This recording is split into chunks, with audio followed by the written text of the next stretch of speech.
the rifle barrel pressed cold against Vivian's temple as flames devoured the ranch house behind her. 3 men dead in the snow.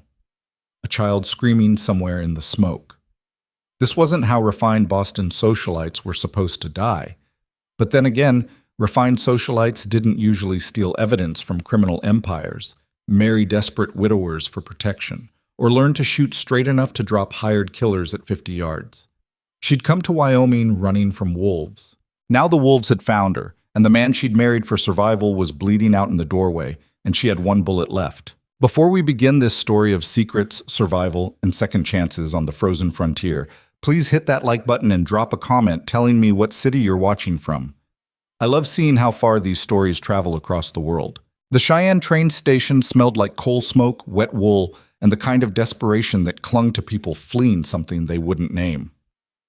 Elias Granger stood on the platform with his hat pulled low, watching passengers stumble down the steps into the January wind that cut through Wyoming like a dull blade. 18 degrees below freezing, the kind of cold that killed unprepared travelers before they made it a mile from town. He wasn't looking for beauty. He'd written that clearly in his letter to the matrimonial agency. Need a sturdy woman accustomed to hard work, comfortable with livestock, capable of helping raise a young daughter in rough conditions. Looks unimportant. Strength essential.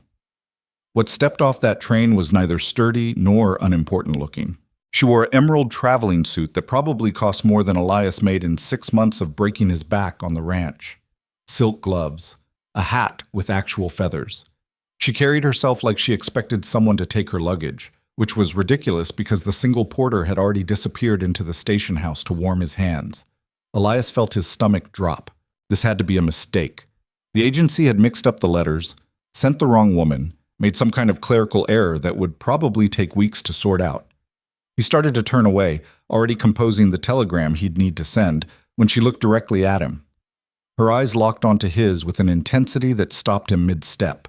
Not the vacant sweetness of a woman playing a role, but something sharper, something that looked almost like recognition, though they'd never met. She walked straight toward him. Not the careful steps of someone navigating an icy platform in impractical shoes, but the determined stride of someone who'd already made a decision and refused to reconsider. "Mr. Granger." Her voice was educated. East Coast accent. Probably Boston or Philadelphia. Everything about her screamed money and breeding and the kind of life that had nothing to do with Wyoming winters. "That's me." He didn't take off his hat, didn't extend his hand, just stood there looking at what had to be the worst possible match the agency could have sent. "I think there's been some kind of, I'm Vivian Hale." She didn't wait for him to finish. "I believe we've been corresponding." The name matched. That was the problem. The letters had been businesslike. Almost terse. She'd claimed experience with household management, comfort with isolated living, no family ties requiring regular travel. She'd mentioned nothing about silk suits or the kind of polished accent that made every word sound like it belonged in a drawing room. "Miss Hale," he kept his voice flat. "I appreciate you making the trip, but I think there's been a misunderstanding. The position I advertised requires—" "I read your requirements very carefully, Mr. Granger." Her chin lifted slightly. Pride, he thought. The kind that got people killed out here when they refused to admit they were out of their depth. "I assure you I'm quite capable of—" "You ever milked a cow?" The question hung in the frozen air between them. She blinked once. The pause lasted just long enough to confirm everything he'd suspected. "No," she said finally. "But I learned quickly. You ever hauled water, chopped wood, butchered a chicken? Spent 3 months without seeing another woman because the snow's too deep to get to town?" Her jaw tightened. "Mr. Granger, I understand your concerns, but this ain't Boston." He gestured at the empty platform, the wind-stripped buildings, the vast frozen nothing that stretched in every direction beyond the town's edge. "Out here, learning quickly means freezing to death slightly slower than someone completely unprepared. I got a 6-year-old daughter who depends on me making smart decisions, and bringing you to the ranch would be the opposite of smart." He'd meant it to be final, clear, the kind of blunt honesty that would send her straight back onto the next eastbound train where she belonged. Instead, something flickered across her face, something that looked almost like panic, quickly suppressed. She glanced over her shoulder toward the station house, a movement so brief he almost missed it. When she looked back, her expression had shifted into something harder to read. "I have nowhere else to go." The words came out flat. No manipulation, no tears, no appeal to sympathy. Just a statement of fact delivered in a tone that suggested she'd already calculated every other option and found them all worse than this. Elias felt something uncomfortable twist in his chest. He'd seen that look before, in the eyes of men who'd gambled everything and lost. The desperate arithmetic of people who'd run out of choices. "That ain't my problem." He tried to make it sound convincing, but the words came out weaker than intended. "No," she agreed. "It isn't." The train whistle shrieked, final boarding call for anyone headed back east. She didn't turn around. Elias studied her more carefully. Now that he was looking past the expensive clothes, he could see things that didn't match the refined exterior. Her gloves were well made but worn at the fingertips. The suit was pristine, but her shoes had been re-heeled at least twice. And there was something in the way she held herself, a tension in her shoulders, a readiness in her stance, that spoke of someone who'd learned to watch for threats. "Why'd you really come out here, Wes?" he asked. "I told you, your advertisement matched my requirements." "That's not an answer." Her eyes narrowed slightly. "It's the only one I'm offering." The train whistle sounded again. 30 seconds until departure. He could see the conductor watching them from the steps, waiting to see if he'd need to hold the train for another passenger. This was insane. She'd be dead weight at the ranch. Worse than useless, actively dangerous, because someone that unprepared would require constant supervision, constant rescuing, constant, please. The word came out so quietly, he almost missed it. Not begging, not manipulation, just a single syllable that carried more weight than all her earlier composure combined. Elias thought about Maisie, waiting at the ranch with Mrs. Chen from the neighboring property. Thought about the letter he'd read to his daughter, explaining that a new woman would be coming to help take care of things. Thought about the hope that had flickered in her eyes for the first time since her mother's death 2 years ago. He thought about the long ride back to the ranch, and the even longer explanation he'd have to give about why the bride hadn't worked out. He thought about the fear hiding behind Vivian Hale's expensive facade, and wondered what kind of trouble followed a woman like her to the frontier. Then he made the kind of decision that felt wrong the moment he committed to it. "Wagons this way." He reached for her luggage, 3 cases, which was about 2.5 more than anyone needed for ranch life. "We got about 4 hours before dark, and the temperature's dropping. You got anything warmer than that?" Relief flooded her face so suddenly she couldn't hide it. "I have a coat in my trunk." "Better put it on. Weather out here doesn't care about fashion." She didn't argue, just opened the smallest case and pulled out a wool coat that was probably adequate for Boston winters, but would be useless against Wyoming's bite. He watched her button it with hands that shook slightly. From cold or nerves, he couldn't tell. The wagon waited at the edge of the platform. 2 draft horses stamped their feet, breath steaming in the frozen air. Elias loaded her cases into the back while she stood uncertainly beside the wheel, clearly trying to figure out how to climb up in her narrow skirt. He didn't offer to help. If she couldn't manage a wagon step, she'd never survive the ranch. She hiked her skirt up several inches, not caring that it was improper, which suggested she had at least some practical sense buried under the refinement, and hauled herself onto the seat with graceless determination.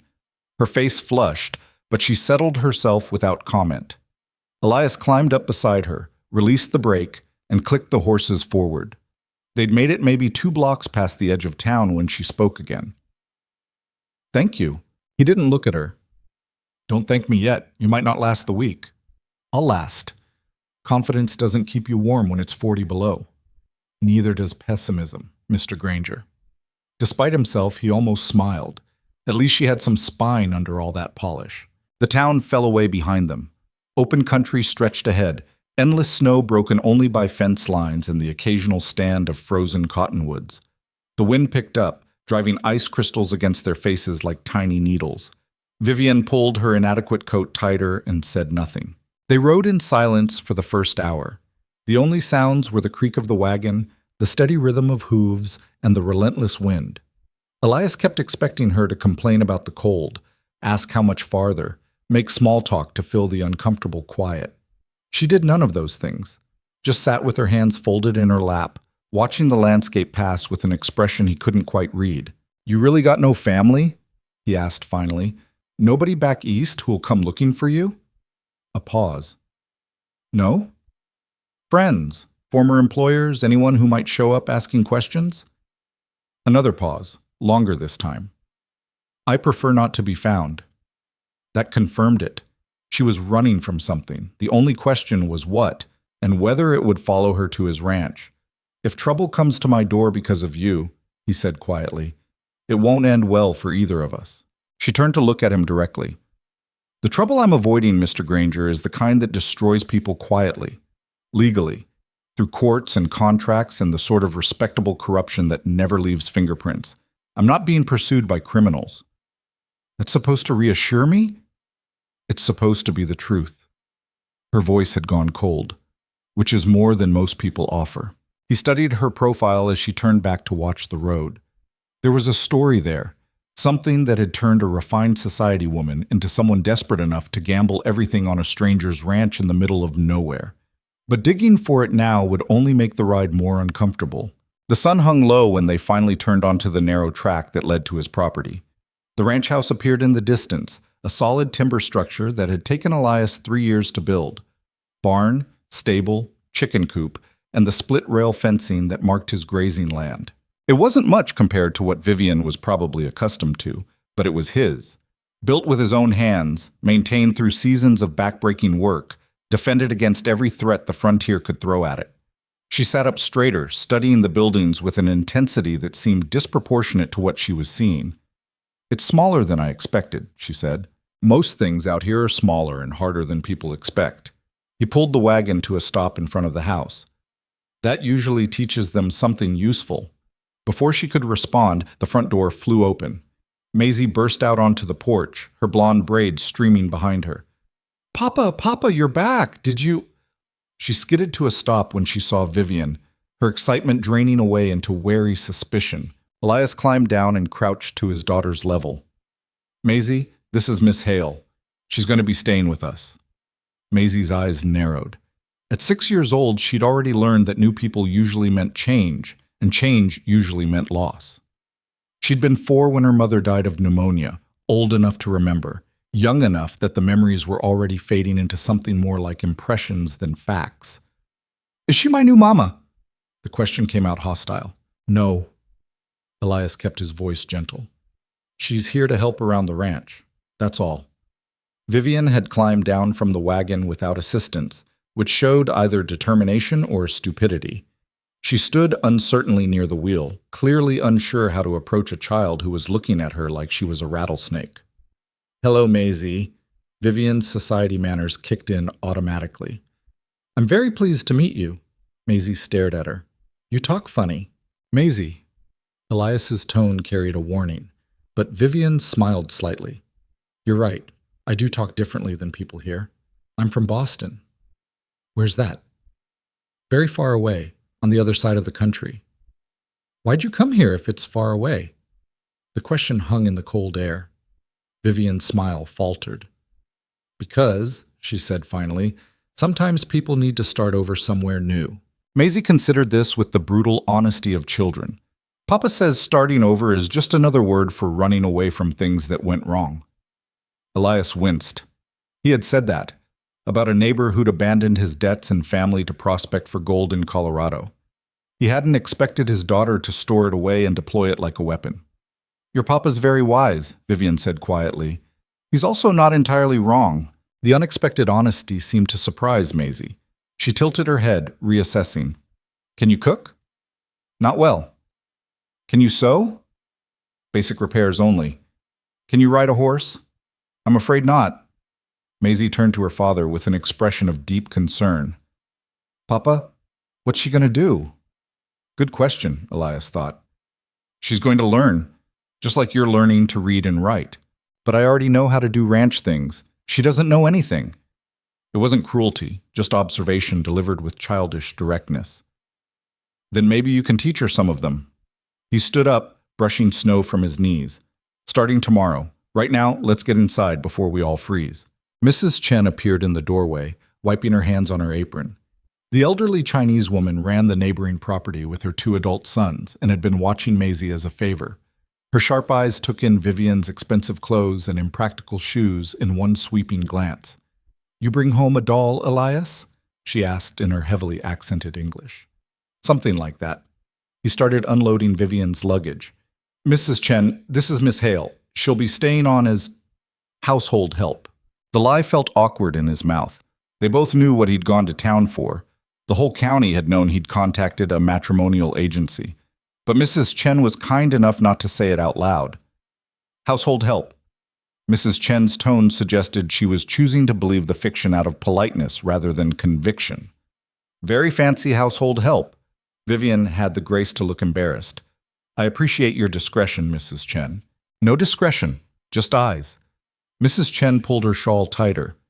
"You feed her yet, Elias? She looks like wind might blow her away." "Haven't had time. We just got here." "I make extra stew, still hot." Mrs. Chen gestured toward the house. "Come, eat before it gets cold like everything else in this frozen hell." Vivian followed them inside with visible relief. The house was warm, a fire burning in the stone hearth, lamps already lit against the early winter darkness. Simple furniture, clean floors, the organized sparseness of a man who'd learned to live without excess. Mrs. Chen ladled stew into bowls while Maisie continued to orbit Vivian at a wary distance, studying her like a puzzle that needed solving. "You really from Boston?" Maisie asked. "Yes." "What's it like there?" Vivian paused, spoon halfway to her mouth. "Different. More buildings. More people. Less." She gestured vaguely at the window, the endless frozen landscape beyond. "Less space." "Do they got ranches there?" "Not like here, no." "Then how do people get food?" "Markets, stores, places where food is brought from farms and sold." Maisie's eyes widened. "You never been on a farm before?" "Once, when I was very young." Vivian's expression shifted into something that looked like memory and regret mixed together. "It didn't end well." "What happened?" "Maisie," Elias's voice cut through the interrogation. "Let her eat." His daughter subsided but continued watching Vivian with the intensity of someone gathering intelligence for future use. Mrs. Chen caught Elias's eye and raised one eyebrow in a gesture that clearly said, "What have you gotten yourself into?" He had no answer. They ate in relative silence. The stew was good. Chen made everything good. But Vivian ate mechanically, her attention elsewhere. She kept glancing toward the door as if expecting someone to come through it. When Mrs. Chen finally left, bundled against the cold and heading back to her own property, with promises to check on them tomorrow, the reality of the situation settled over the house like snow accumulating on a roof. Elias showed Vivian to the small room off the kitchen, barely more than a closet with a narrow bed and a single window. It had been storage until this morning when he'd hastily cleared it out and made it habitable. "It's not much," he said. "It's more than I expected." She set her smallest case on the bed. "Thank you, Mr. Granger." "Elias, if you're living here, might as well use first names." "Elias, then." She unbuttoned her coat, revealing the expensive dress beneath, completely impractical for everything she'd need to do. "And you should call me Vivian." Vivian. The name felt foreign in his mouth, too elegant for frontier life. "You'll need different clothes, work clothes. I can take you to town next week, get you outfitted proper." "I have some savings. Wasn't asking you to pay. You're here to work. You need the right tools for it. Clothes or tools." She studied him for a long moment. "You're not what I expected either." "Yeah? What'd you expect?" "Someone crueler, more desperate." A pause. "More interested in certain arrangements." He understood the implication. Mail-order marriages often came with expectations that had nothing to do with partnership and everything to do with loneliness and transaction. "I got a daughter who's watching everything I do," he said carefully. "What I model for her matters. That means treating people decent, even when it ain't convenient. And if I can't live up to my end of the arrangement, if I'm truly as useless as I appear, then we'll figure something else out." He moved toward the door. "But you don't get to know how useless you are until you try. So tomorrow, we start trying." He left her there and found Maisie in her room, already in her nightgown but wide awake. "She's not staying, is she?" his daughter asked. "Not really." Elias sat on the edge of her bed. "I don't know yet, Sunshine. We'll see how it goes. I don't like her. You don't know her. I don't like that she talks fancy, like she thinks she's better than us. Some people talk fancy because that's how they were raised. Doesn't mean they think they're better. He smoothed her hair back from her forehead. Give her a chance. People surprise you sometimes. Mama never talked fancy. No, your mama was born right here in Wyoming. Different life makes different people. Maisie was quiet for a moment. When she spoke again, her voice had gone small. You gonna marry her? That was the plan when I went to town, but plans change. Good. I don't want a new mama. I want my real mama back.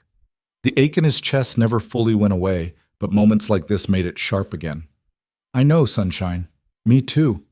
He tucked her in, kissed her forehead, and retreated to his own room, the one he'd slept in alone for 2 years, where his wife's clothes still hung in the closet because he couldn't bring himself to clear them out. Sleep didn't come easy. He kept thinking about Vivian Hale's expensive luggage and frightened eyes, about the way she'd said, I prefer not to be found, about the risk he'd just brought into his daughter's life. Sometime after midnight, he heard footsteps in the kitchen. Quiet, careful, trying not to wake anyone. He rose silently and moved to his door, opening it just enough to see. Vivian stood by the kitchen window, still fully dressed, staring out at the frozen darkness. She held something in her hands.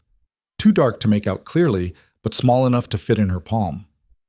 After a moment, she tucked whatever it was back into her bodice and turned away from the window. Her face, caught in profile by the dying firelight, looked nothing like the refined woman who'd stepped off the train. It looked haunted. Hunted. The face of someone who'd learned to sleep light and run fast.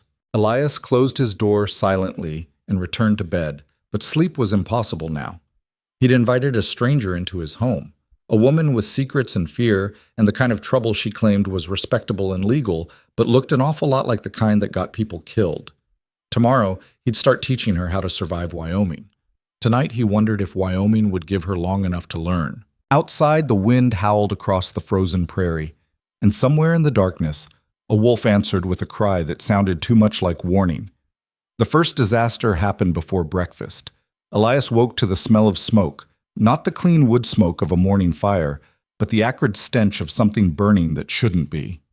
He was out of bed and down the stairs in seconds, Maisie close behind him, rubbing sleep from her eyes. Vivian stood in the kitchen, surrounded by a gray haze, frantically waving a dish towel at the stove where what had once been porridge now resembled charcoal. Her hair had come loose from its pins. Her face was smudged with soot, and she looked like she might cry from sheer frustration. I don't understand, she said, not turning around. I followed the instructions exactly. Heat the pot, add the oats, stir constantly. How hot? Elias crossed to the stove and pulled the ruined pot off the heat. I don't know. Hot. The fire was going, so I assumed... You can't just assume with cast iron. It holds heat different than whatever fancy cookware you're used to. He opened the door to let the smoke out, winter air flooding the kitchen. And you can't walk away from porridge. Not even for a minute. I didn't walk away. I was stirring the entire time. Then you weren't stirring enough. He looked at the pot. The bottom was crusted black, probably ruined beyond saving. This pot's been in my family 20 years, now it's scrap. Her face went pale. I'll replace it. With what? Your savings? He didn't mean to sound harsh, but exhaustion and worry made his voice sharper than intended. We're 4 hours from the nearest store that sells cookware, and they don't take promises. Maisie peered around his elbow at the wreckage. Told you she couldn't cook. Maisie, outside. Go check if the chickens need water. His daughter left with obvious reluctance, shooting Vivian a look that contained equal parts vindication and pity. When they were alone, Elias turned back to find Vivian gripping the edge of the counter, her knuckles white. She was shaking, not from cold, but from something that looked like barely controlled panic. I'm sorry, she said quietly. I thought I wanted to... She broke off, pressing her lips together hard. You wanted to what? Be useful. Prove I wasn't completely worthless. A bitter laugh escaped her. Instead, I've destroyed your property before the sun's even up. Elias studied her more carefully. This wasn't just embarrassment over a cooking failure. This was someone who had attached far too much weight to a single mistake. Someone used to consequences that went beyond ruined porridge. It's a pot, he said, gentler this time. Pots can be replaced. Not by me. Not anymore. She finally looked at him, and her eyes were bright with unshed tears she refused to let fall. Everything I touch here turns to disaster. You should have left me at the station. Probably, but I didn't, so we're both stuck with that choice. He moved the ruined pot to the sink. You ever make coffee? Yes. That I can manage. Then make coffee while I fix breakfast. Watch what I do. Tomorrow you try again, and I'll watch you. She blinked, clearly surprised. You're not sending me back? For burning porridge? If I sent people away for every mistake, I'd be living alone. He pulled out eggs and bacon. But you need to understand something. Out here, mistakes have weight. Burn dinner and we go hungry. Leave the barn door open and the horses freeze. Forget to bank the fire and the house burns down. There's no margin for error, no servants to fix things after you, no way to just order replacements. I understand. Do you? He cracked eggs into a bowl. Because understanding in your head and understanding in your gut are different things. You're used to a world with safety nets. This place doesn't have any. Vivian was quiet while she prepared the coffee. Competently, he noticed. Her hands moved with the practiced efficiency of someone who'd done this particular task many times before. The world I came from had safety nets, she said finally, but only for people who played by certain rules. Break those rules and the nets disappear. I broke the rules, Mr. Elias. So I'm more familiar with consequences than you might think. Before he could respond, Maisie burst back through the door, breathing hard. Papa, there's men coming up the road. Elias felt every muscle in his body tense. How many? 3. On horses. I saw them from the ridge. He moved to the window. Dawn was just breaking, painting the snow in shades of gray and pink. 3 riders, still distant, but closing steadily. Not neighbors. Neighbors would have sent word ahead. Not ranchers from town. Nobody traveled this early unless they had urgent business. He turned to find Vivian frozen by the stove, her face drained of all color. You know them? He asked. I don't know. Maybe. Her voice had gone flat. What do they look like? Too far to tell. But they're riding hard, and they're not here for a social call. He grabbed his rifle from above the door. Maisie, go to your room. Don't come out until I say. But Papa, now! His daughter obeyed, but her eyes were wide with fear she was trying to hide. Smart girl, scared, but smart enough to listen when it mattered. Vivian hadn't moved. She stood perfectly still, staring at nothing, her breathing shallow. If they're here for you, Elias said quietly, I need to know what I'm dealing with. They might not be. It could be coincidence. 3 armed men showing up at dawn the day after you arrive? That's not coincidence. She closed her eyes briefly. When she opened them, some decision had been made. If they ask about me, you tell them you've never seen me. I was never here. You went to town for a bride and she never showed up. That's a lie that won't hold up for 5 minutes. It doesn't need to hold up. It just needs to buy time. Time for what? For me to disappear before this becomes your problem. Elias looked at her standing there in her borrowed apron and ruined hair, trying to be brave while everything in her posture screamed terror, and made another decision he'd probably regret. Too late, he said. Already is my problem. So stop talking about disappearing and tell me what we're actually dealing with. The riders were close enough now to make out details. 3 men, well-dressed for travel. Not cowboys or drifters. Professional riders on expensive horses, wearing clothes that belonged in cities, not frontier ranches. Vivian moved to the window and looked out. Her breath caught. It's them, she whispered. Them who? Pinkertons. Or men working for the people who hired Pinkertons. I don't know. She turned to him, and her fear had transformed into something harder. They're looking for something I took. Documents that prove certain men in Boston have been stealing from investors, bribing officials, running schemes that have destroyed families. My father uncovered it before he died, left me the evidence. Now they want it back. So give it to them. If I give it to them, I'm dead within a week. Convenient accident. Unexpected illness.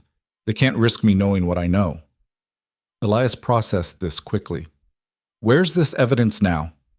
She hesitated, then reached into her bodice and withdrew a small leather case, flat enough to hide against her ribs. Here. Always here. That's what you were holding last night. Her eyes widened slightly. You saw? Heard you moving around. Didn't mean to spy. He looked at the approaching riders, then back at the case. Those papers worth dying for?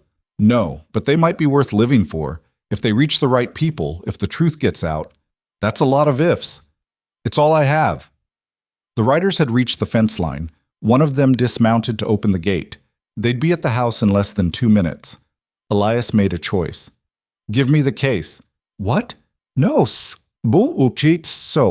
You want to play this smart?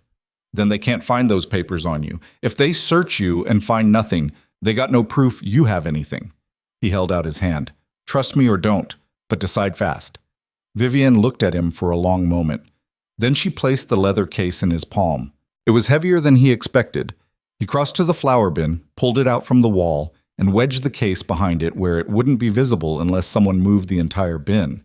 Not perfect, but better than her bodice. You never saw those papers, he said. You don't know what I'm talking about.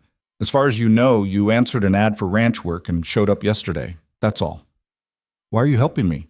Haven't decided if I am yet. Might just be postponing trouble instead of preventing it. He checked his rifle. Stay behind me. Don't speak unless they ask you direct questions. If they ask direct questions, keep your answers short. The riders had reached the yard.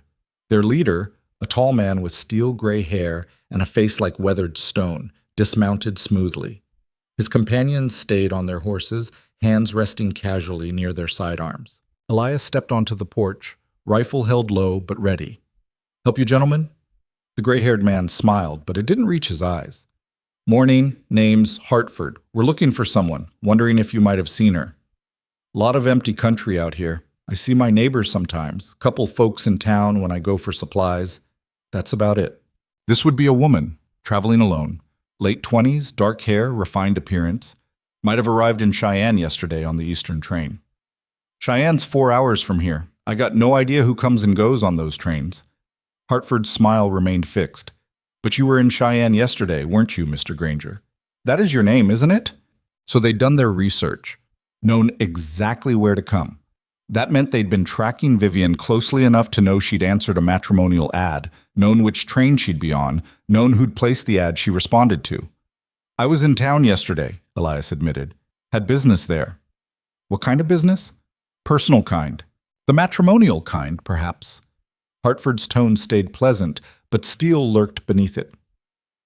We heard you'd contacted an agency, Eastern Bride, to help with your ranch. Hearing things and knowing things aren't the same. True enough. So did a bride arrive yesterday, or didn't she? Elias let the silence stretch, then, nobody arrived. Nobody. Agency sent word the arrangement fell through. Woman changed her mind. I came home empty-handed. Hartford studied him with eyes that had clearly learned to spot lies. That must have been disappointing. Inconvenient more than disappointing. And you didn't see any refined Eastern women at all? Not at the station, not on the road, not anywhere? Saw plenty of people at the station. Didn't pay them much mind. Like I said, my business fell through. One of the mounted men leaned down to murmur something to Hartford. The leader nodded slightly without taking his eyes off Elias. Mr. Granger, I'm going to be straight with you. The woman we're looking for has something that doesn't belong to her. Property of considerable value to certain parties back east. If she's returned that property, there's no issue. But if she's still holding it, things become complicated for everyone involved, including anyone who might be helping her. Can't help someone I haven't seen. Can't you? Hartford's expression didn't change, but something shifted in his posture. Mind if we look around? I mind plenty. This is private property.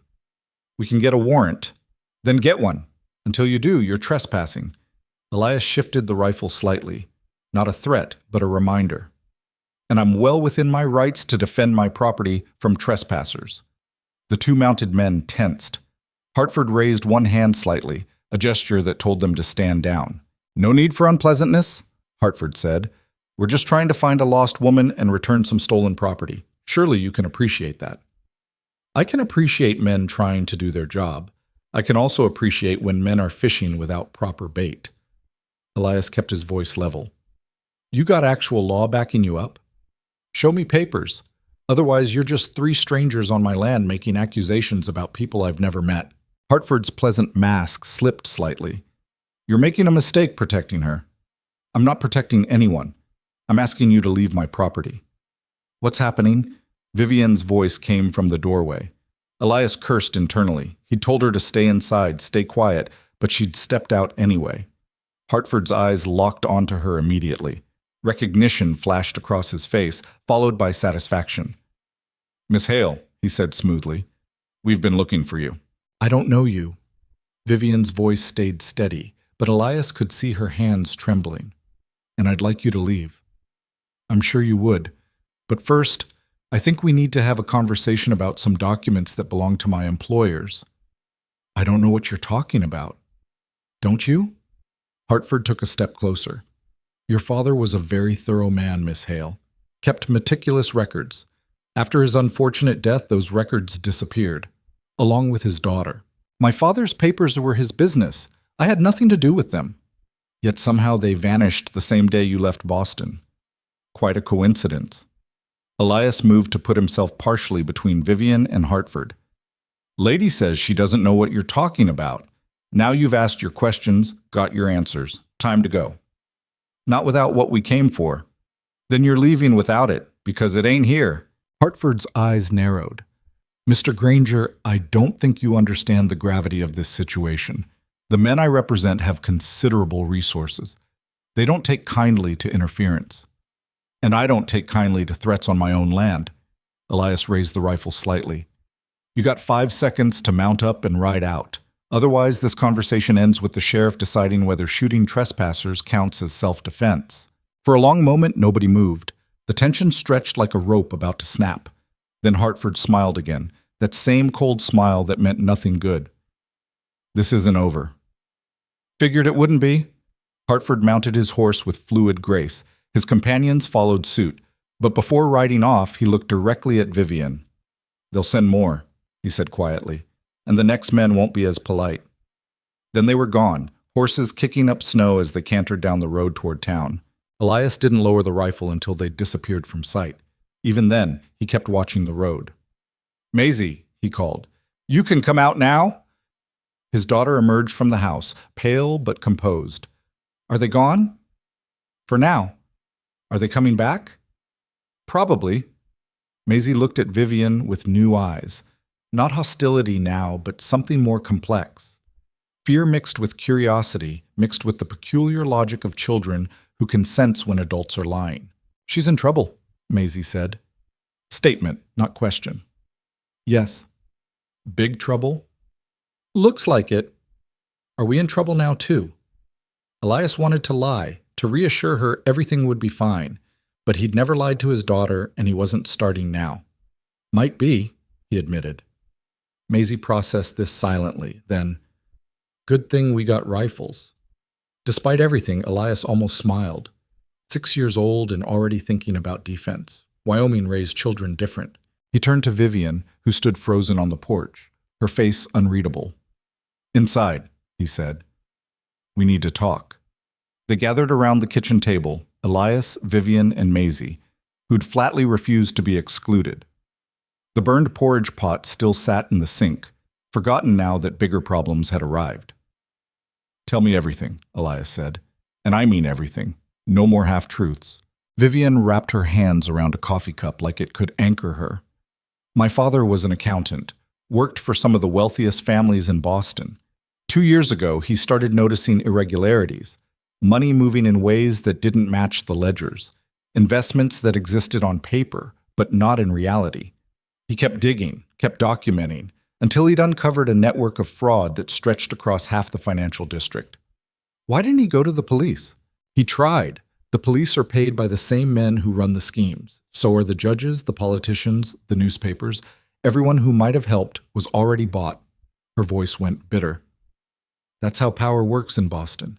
It's all very legal, very respectable. You can destroy someone completely and never break a single law. So what happened? My father planned to take his evidence to federal authorities, people outside the Boston sphere of influence. He told me about it the night before he was supposed to leave. She paused, and when she spoke again, her voice had gone hollow.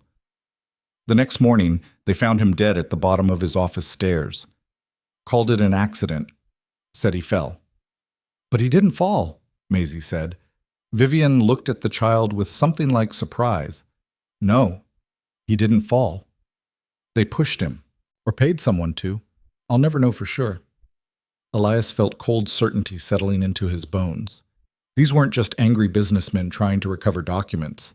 They were killers who'd already murdered once to protect their secrets. The evidence, he said. Where'd your father hide it? He didn't hide it. He gave it to me the night before he died.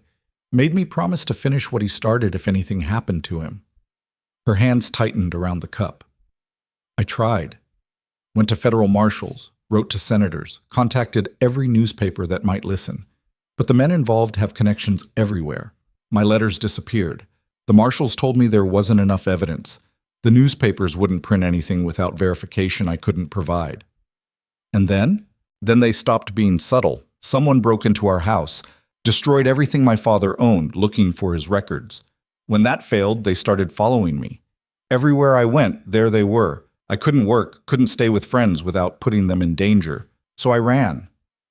Why not destroy the documents, burn them, and be done with it?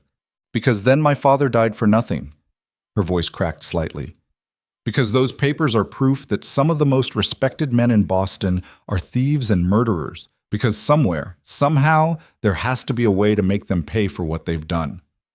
The kitchen fell silent except for the crackle of the fire. Outside, morning sun turned the snow into a field of diamonds, beautiful and indifferent to human troubles. Maisie spoke first. What's in the papers? Names? Dates? Amounts stolen? Records of bribes paid to officials? Letters between conspirators discussing their crimes. Vivian looked at the child directly. Evidence that would send powerful men to prison for the rest of their lives, if it ever reached the right people. Is it worth dying for? Maisie asked. I don't want to die for it. I want to live long enough to see it matter. Elias stood and walked to the window, thinking through options. None of them were good. Hartford and his men knew Vivian was here. They'd be back with more resources, more men, possibly legitimate warrants that would force cooperation. And behind them lurked the shadowy figures in Boston who'd already killed once and wouldn't hesitate to kill again. You should leave, Vivian said quietly. Take Maisie somewhere safe until this is over. This is my home. I don't run from it. You have a daughter to protect. I'm protecting her by showing her you don't abandon people when things get dangerous. He turned back from the window. Besides, running wouldn't help. They know you're here. If we suddenly disappear, they'll assume we took the documents with us. We'd be hunted wherever we went. Then what do you suggest? I suggest you learn to shoot, learn to ride, learn to survive out here for real, because playing at frontier life just became actual survival. He met her eyes.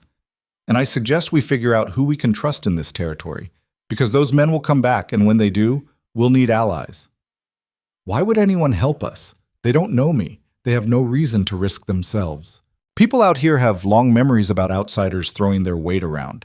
Hartford and his friends rode in here making threats, acting like they owned the place. That don't sit well with ranchers who built their lives fighting off every kind of predator the frontier could throw at them. He allowed himself a thin smile. Pride's a powerful motivator. So's stubbornness. Vivian studied him for a long moment. Why are you doing this? You could hand me over right now. Tell them where the documents are hidden. Be done with all of it. Could, but then I'd have to live with myself after. He picked up his hat. I got work to do. Cattle don't care about your troubles. They still need feeding. You coming or staying inside? I'm coming. Then change into something that won't freeze you solid within an hour. I'll find you some of my wife's old work clothes. He climbed the stairs to his bedroom and opened the closet he hadn't touched in 2 years. Sarah's dresses still hung there, smelling faintly of lavender and memory. Her work clothes were folded on the shelf, practical wool and canvas, made for durability rather than fashion. He pulled them out, trying not to think about the woman who'd worn them last, and carried them downstairs. Vivian took them without comment, disappearing into her small room to change. When she emerged, she looked different. The transformation from refined lady to frontier woman wasn't complete. She still moved with too much grace, held herself with too much formality, but the clothes fit well enough, and she'd tied her hair back in a practical braid. Better, Elias said. Now let's see if you can actually do anything useful. The next 3 hours were a systematic demonstration of everything Vivian didn't know. She couldn't lift a hay bale without dropping it, couldn't handle a pitchfork without nearly stabbing herself, couldn't coax the chickens to cooperate when gathering eggs, resulting in a minor rebellion and scattered feed. But she tried. Every task Elias gave her, every failure, every frustrated moment, she kept trying. By noon, she was exhausted, covered in dirt and hay and chicken droppings, her refined hands blistered from unfamiliar work. But when Elias called a break for lunch, she followed him back to the house without complaint. Maisie had prepared sandwiches, simple bread and cheese, but edible. They ate in silence, too tired for conversation. "Tomorrow," Elias said finally, "I'm teaching you to shoot." Vivian looked up from her sandwich. "Do you think it'll come to that?" "Hope not. But hope's not a strategy." He glanced at Maisie. "You too, Sunshine. Time you learned proper." His daughter's eyes went wide. "Really? Really? Out here knowing how to handle a rifle ain't optional. It's survival." "Mama never shot a gun." "Your mama grew up safe. You're not growing up in the same world she did." The words came out harsher than intended, and he saw Maisie flinch slightly. "I'm not trying to scare you. I'm trying to keep you alive." "I know, Papa."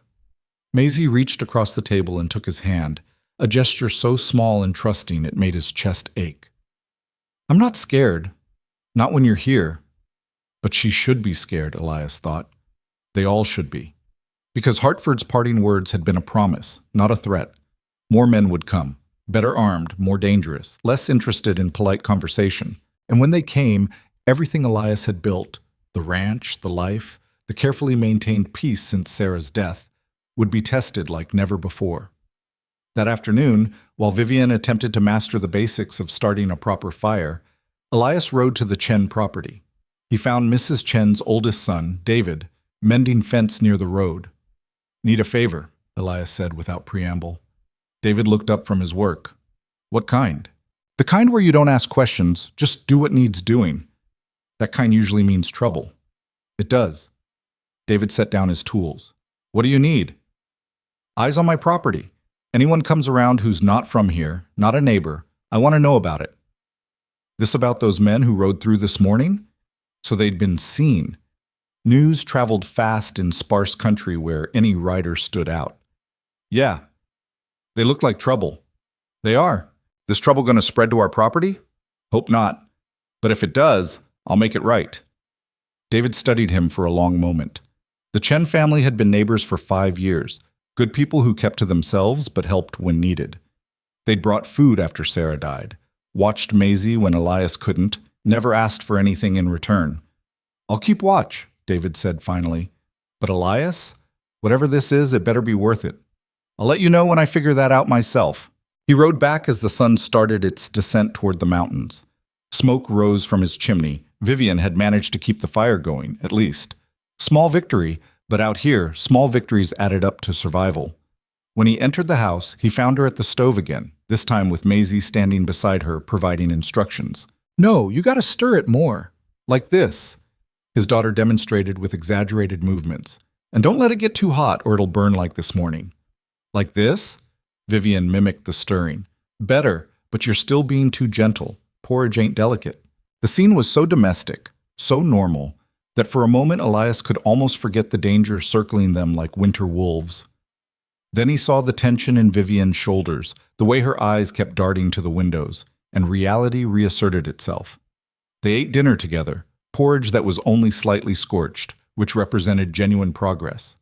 Maisie chattered about the chickens, about the new calf being born in the spring, about everything except the morning's visitors. After Maisie was in bed, Elias and Vivian sat by the fire. The documents were still hidden behind the flour bin. Neither of them mentioned them. "Thank you," Vivian said quietly, "for not turning me in. Day's not over yet. I might still change my mind. I wouldn't blame you if you did." "Yeah, well, blame doesn't matter much when measured against what's right." He poked at the fire with an iron rod. "Those papers. You really think they could bring down the men who killed your father? If they reach the right people, yes." "And who are the right people?" "I don't know anymore. I thought I did, but everyone I trusted either couldn't help or wouldn't." Her voice carried the weight of repeated disappointment. "Maybe there are no right people. Maybe it's all just different degrees of corruption." That's a bleak way to see the world. It's an honest way, at least from where I'm standing. Elias considered this. He'd built his life on simpler principles: work hard, treat people fair, protect what's yours. The kind of systematic evil Vivian described felt alien, incomprehensible, but that didn't make it any less real. There's a marshal in Laramie, he said slowly. Name's Tucker. Served with him during some range wars few years back. Straight shooter, doesn't bend easy. If anyone in this territory would listen and act on evidence like what you got, it'd be him. And you trust him? Much as I trust anyone. That's not exactly a ringing endorsement. Trust is earned, not given.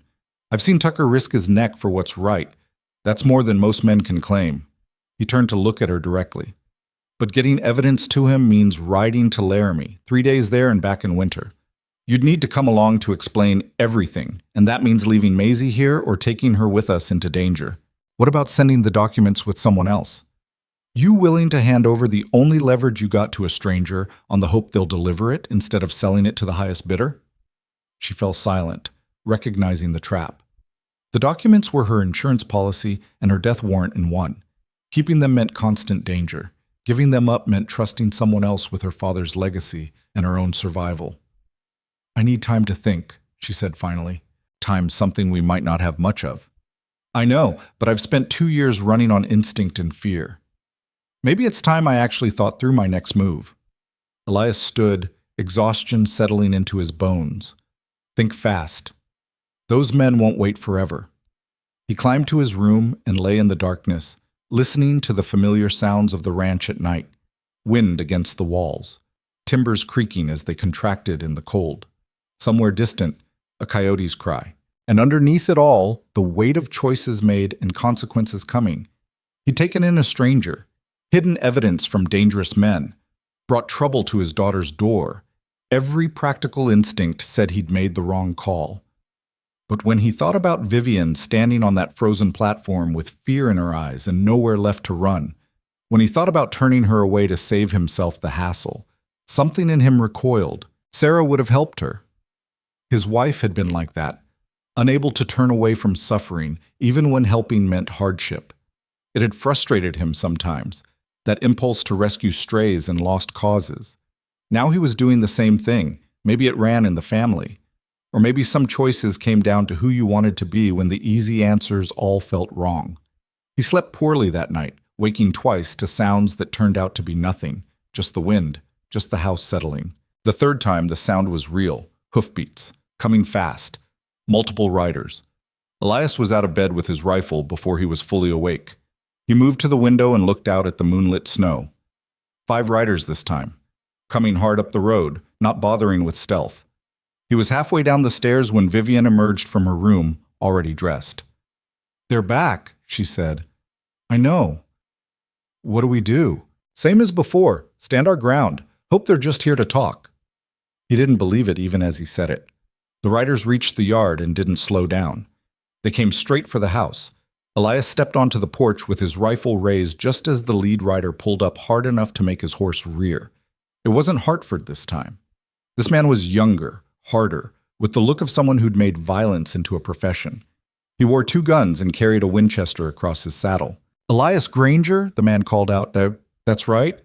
"Name's Cobb. I'm here for the woman and the documents she stole. You got 1 minute to hand them both over before this gets ugly." "She's not stolen property, and I don't know what documents you're talking about." Cobb smiled without humor. "Yeah, Hartford said you'd play it that way. Sent me to make things clearer." He nodded to one of his men. The rider dismounted, walked to the barn, and calmly set fire to the hay piles stacked against the wall. Flames caught immediately, licking up the dry hay toward the barn roof. "That's my property," Elias said, voice deadly quiet. "It was your property. Now it's a message." Cobb's smile widened. "Next fire's your house. With or without you inside, choice is yours." Behind Elias, Vivian appeared in the doorway. Her face was pale but set with determination. "If I go with you," she said, "do you leave them alone?" "Vivian, no," Elias started. "Do you?" she demanded. Cobb looked her over. "Sure. You come peaceful, hand over the papers, we ride out. Simple as that." "You're lying." Elias said flatly. Maybe, but she's running out of options. Cobb's hand drifted toward his gun. And so are you. The barn was fully engulfed now, flames visible through the gaps in the walls. Elias could hear the horses inside screaming in panic. He had seconds to decide. Let her go and hope they'd keep their word. Refuse and watch everything burn. Or fight. The rifle was already in his hands. The men were spread out but not expecting resistance. If he moved fast, if he got lucky. The decision crystallized in an instant that felt like eternity. Then Elias did something that would change everything that followed. Something that would turn a simple confrontation into a war. He pulled the trigger. The shot cracked through the frozen air and Cobb's hat flew off his head, the bullet passing close enough to part his hair. Not a killing shot. A warning that came within an inch of becoming an execution. Every man in the yard went still. Cobb's hand froze halfway to his gun, his eyes wide with the sudden understanding that he'd miscalculated badly. Next one goes through your chest, Elias said, already chambering another round. You got 3 seconds to get off my land before I decide talking's over. For a moment, nobody moved. The burning barn cast flickering shadows across the snow, turning the scene into something from a nightmare. Horses stamped nervously. Somewhere inside the barn, timber cracked as fire ate through support beams. Then Cobb did exactly what Elias had hoped he wouldn't do. He drew. The next 5 seconds turned into chaos carved from gunfire and screaming horses. Elias dropped behind the porch railing as Cobb's first shot splintered wood where his head had been. Return fire came from multiple directions, the other riders spreading out, using their horses as cover. Inside the house, Maisie started crying. Vivian grabbed Elias's shoulder and pulled him backward through the doorway. The barn! The horses! Who? Can't help them right now. He slammed the door and shoved the heavy wooden bar across it. Get Maisie. Bring her to the kitchen. Stay away from windows. Bullets punched through the front wall, sending splinters flying. The men outside had stopped being careful about property damage. This had become a siege. Elias moved through the house in a crouch, rifle ready, thinking through options that all led to death or surrender. 5 armed men outside, 1 barn already burning, and a 6-year-old child crying in terror somewhere above him. The mathematics of survival didn't look promising.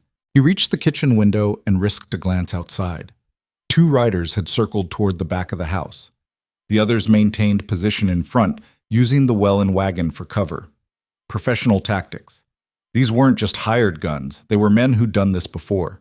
A crash from upstairs made him spin around.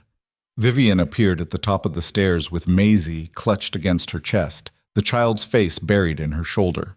Glass broke in her room, Vivian said, voice shaking but controlled. They're shooting through the windows. Bring her down, fast. They descended in a rush just as more gunfire erupted from the front.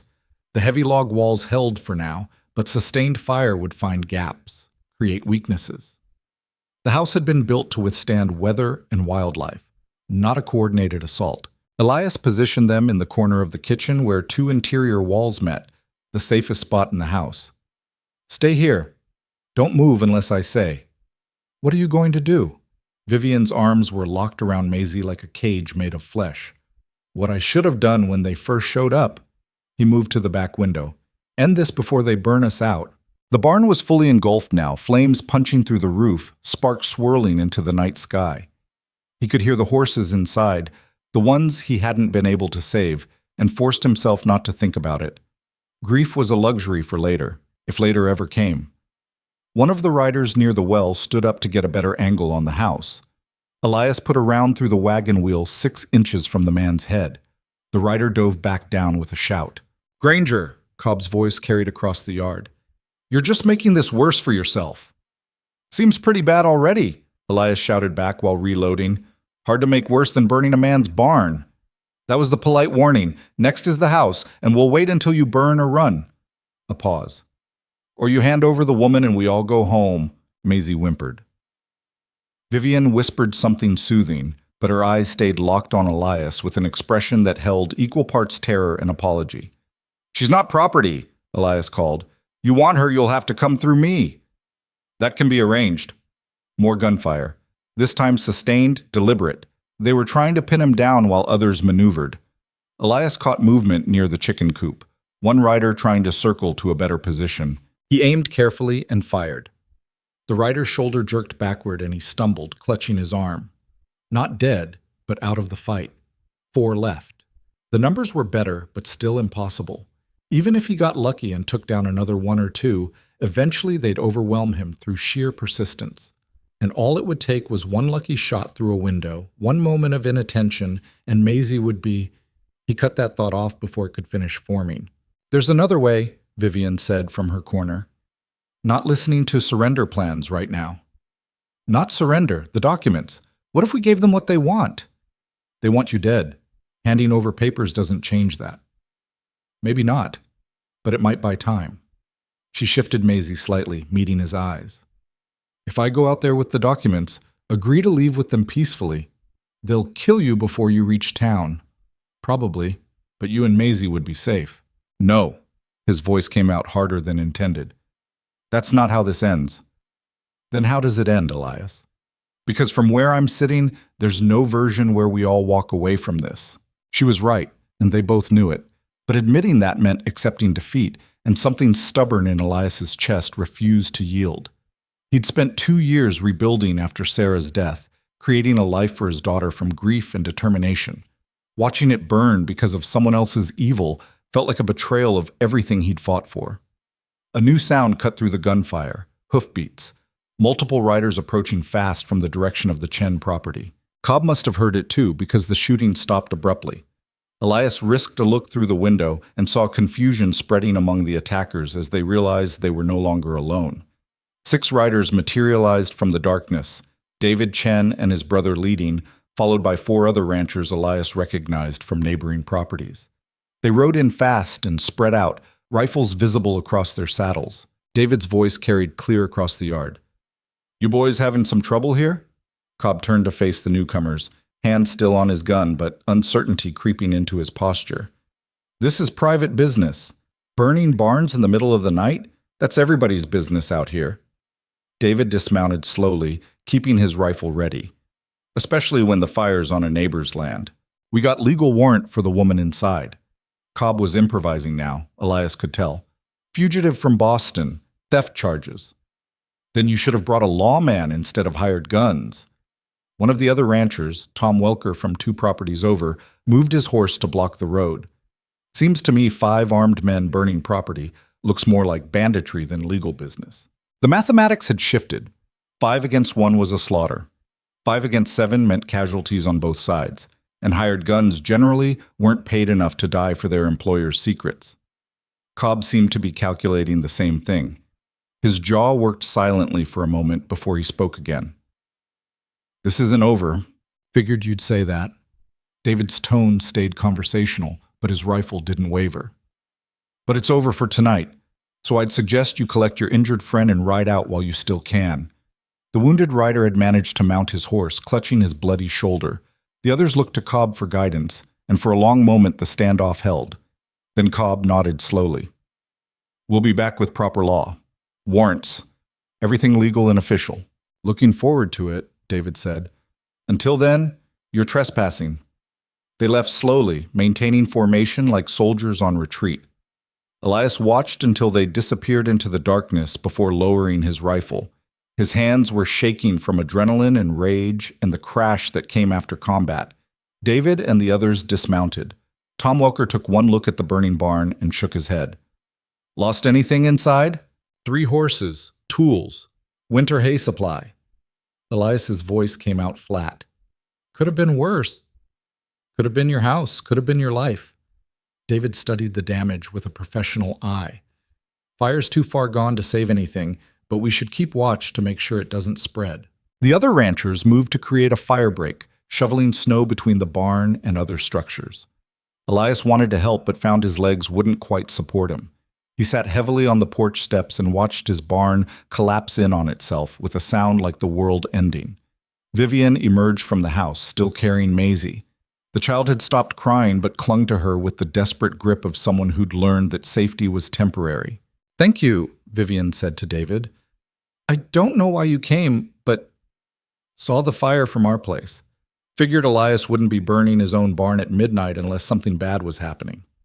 David glanced at Elias. Brought friends just in case? Tom Welker joined them, soot-stained and breathing hard. Those men, they really have legal warrant? Doubt it, Elias said. But they'll get one. Money buys all kinds of legal when you got enough of it. What'd she do? The lady, I mean. What's worth burning a man's property over? It was the question everyone had been too polite to ask directly. Elias looked at Vivian, giving her the choice to answer or stay silent. She took a breath and spoke clearly. My father uncovered evidence of financial crimes in Boston. Before he died, he gave me proof that could send powerful men to prison. They want it back. They want me gone. And they don't particularly care who gets hurt in the process. Tom processed this for a long moment. These powerful men, they got reach out here? Apparently they do. And you're planning to what? Hide forever? Hope they give up? I'm planning to survive long enough to find someone who'll actually do something with the evidence. Her voice hardened. Beyond that, I'm making it up as I go. The honesty seemed to satisfy Tom more than any rehearsed speech would have. He nodded slowly. Well, you picked a hell of a place to make your stand. Wyoming don't take kindly to outsiders throwing their weight around. I noticed, Vivian said dryly.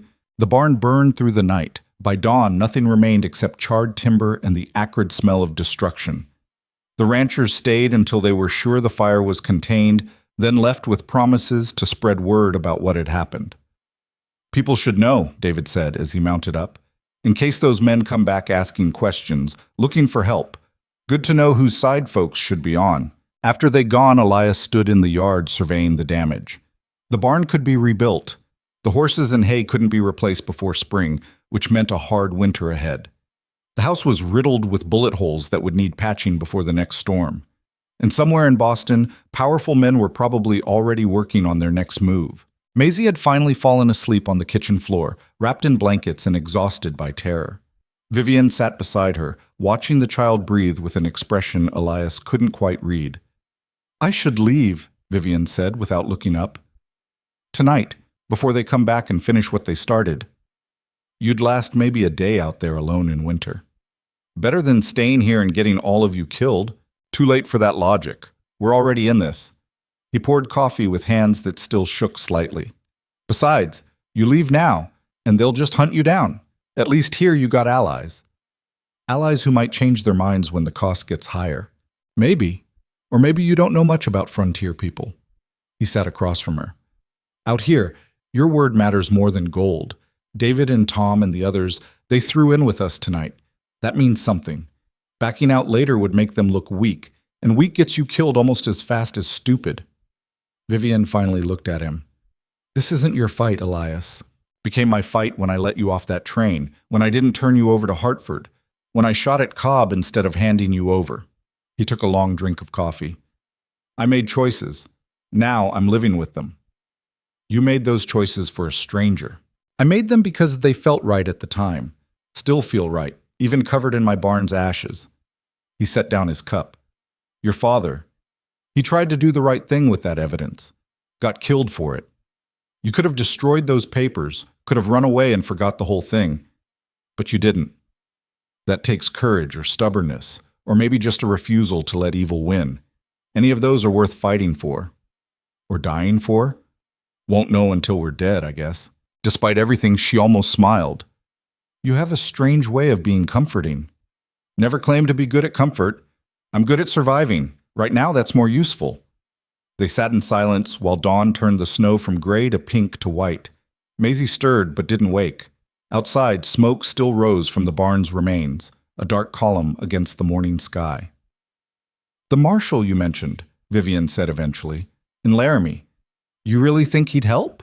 Think he'd listen, at least. Whether he could help is a different question. Elias considered the logistics. 3 days there and back, assuming weather holds. We'd need to bring Maisie. Can't leave her here if those men come back.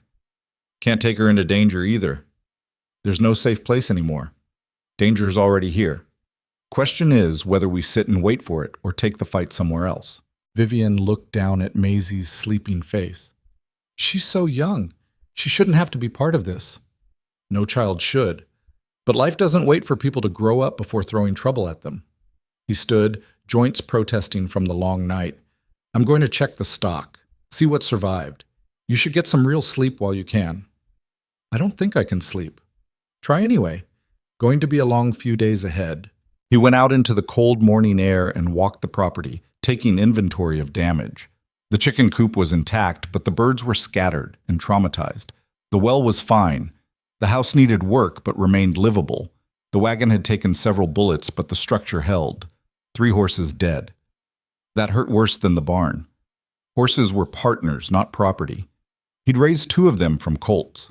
Mrs. Chen appeared around noon with food and her 2 sons.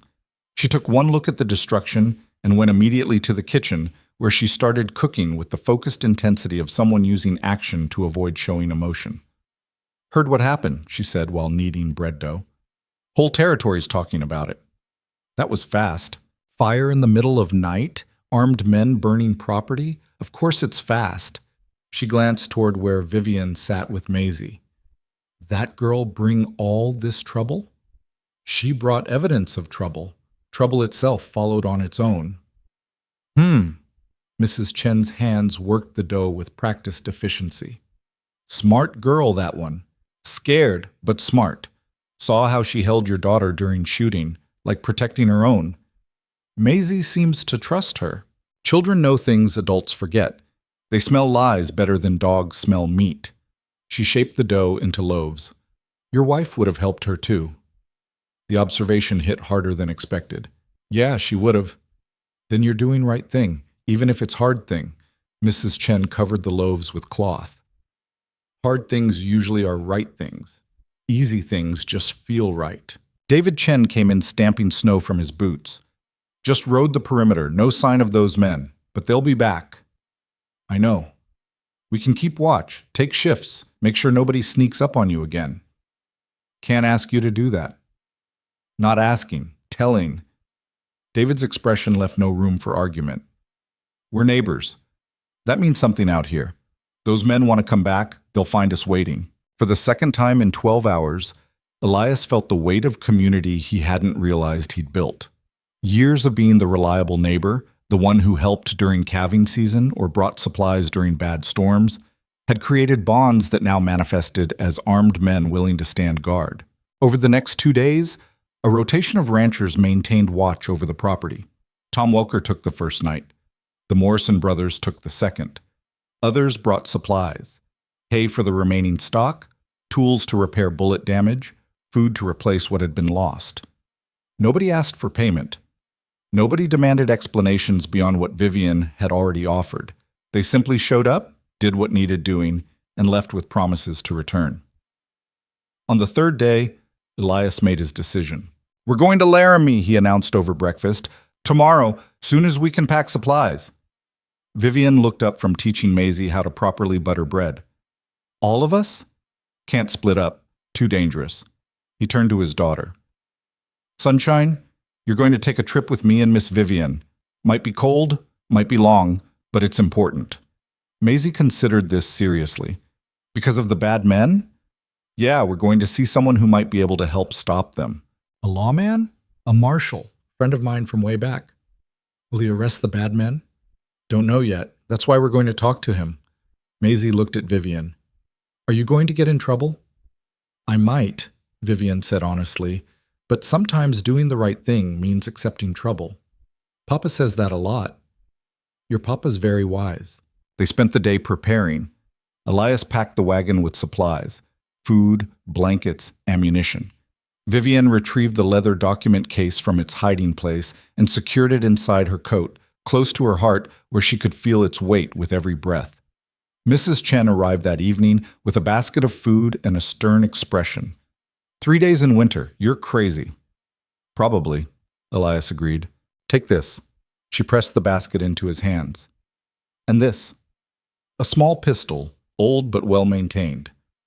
For the lady, in case she needs defending. Vivian accepted the weapon awkwardly. I don't know how to use it. Then you learn fast. Point at bad thing, pull trigger. Not complicated. Mrs. Chen turned to Maisie and knelt down. You be brave, little one. Like your mother was brave.